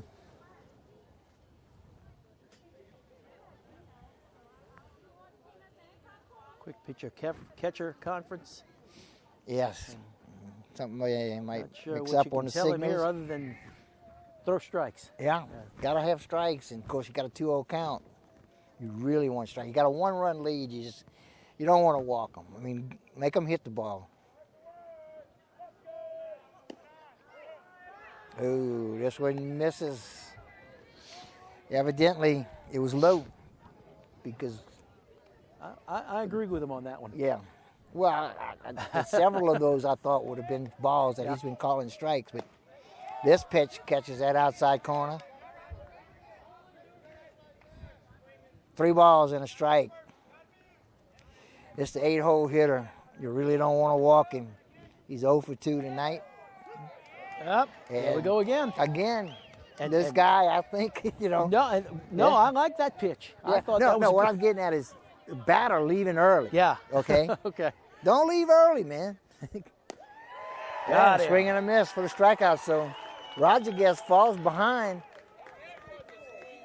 3-0 and follows that with 3 straight strikes. That is some gritty pitching right there. We've got number 4, Brody No. Clement.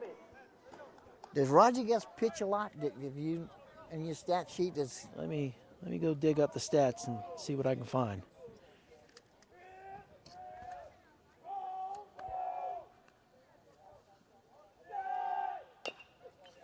this off the end of the bat, foul down the first base line.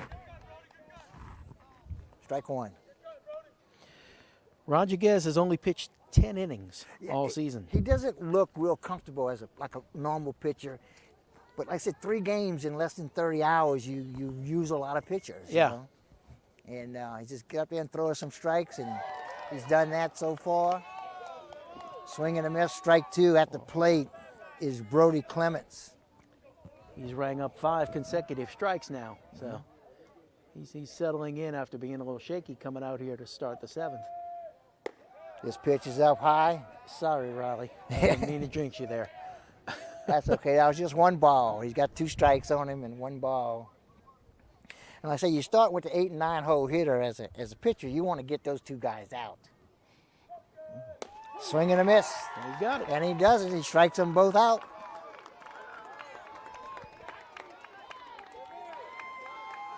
So with 2 outs and the base is empty, we'll go to the top of the batting order, and Landon Walden will come to the plate.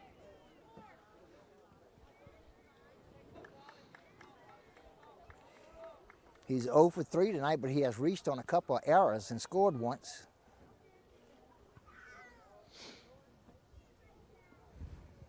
He'll bat with the bases clean and 2 outs. His team trails by 1.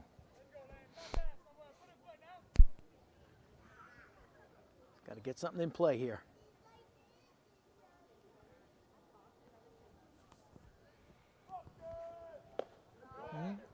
This pitch, a little bit low. Ball 1.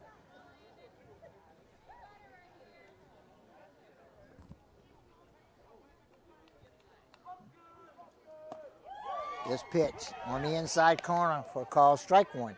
1 ball, 1 strike.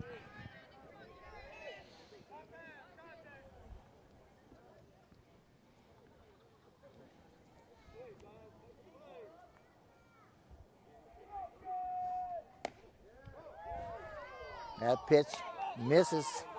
I guess it was high.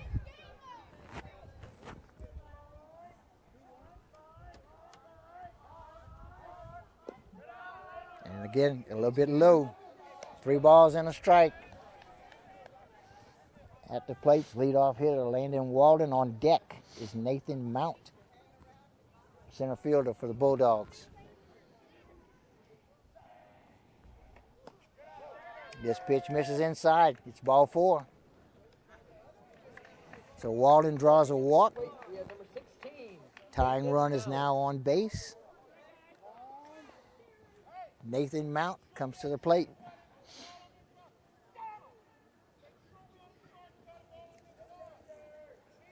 And Two now strikes.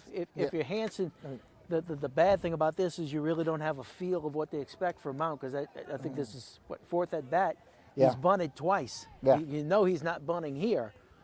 I would not you think just, so. You just really don't know what he's And capable he of. squares around Sure the enough. bunt. But I think he's taken all the way, throw down, and he got him. He got him, and that'll end the ball game.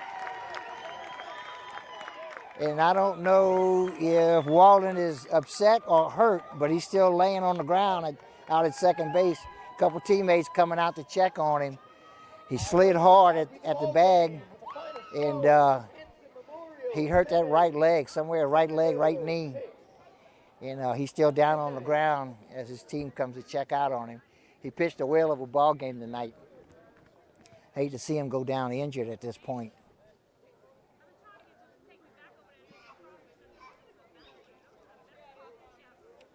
I almost like to see that leg coming up in the air like that. That makes me feel like it, he's just cramping up. Right. Yeah, he didn't. And that may be the damage case the because knee. they don't seem to be too concerned about it. That's good. That's good. Yeah, That's good. yeah. Gosh, I would have hated to see that happen. Him get injured on that play like that. end of the game. I mean, end of the season. You're getting Right. ready for playoff ball. This is obviously an important player. Yeah. And he's up on his feet now. So But hey, what a ball game, huh, Chris? We Boy. had to wait a long time to get to it, We- but man, we haven't they had too entertained many. us tonight. No, we have not had too many go the way this one did. Right, Back and forth. right. Couple of lead changes, never more than 2 runs apart.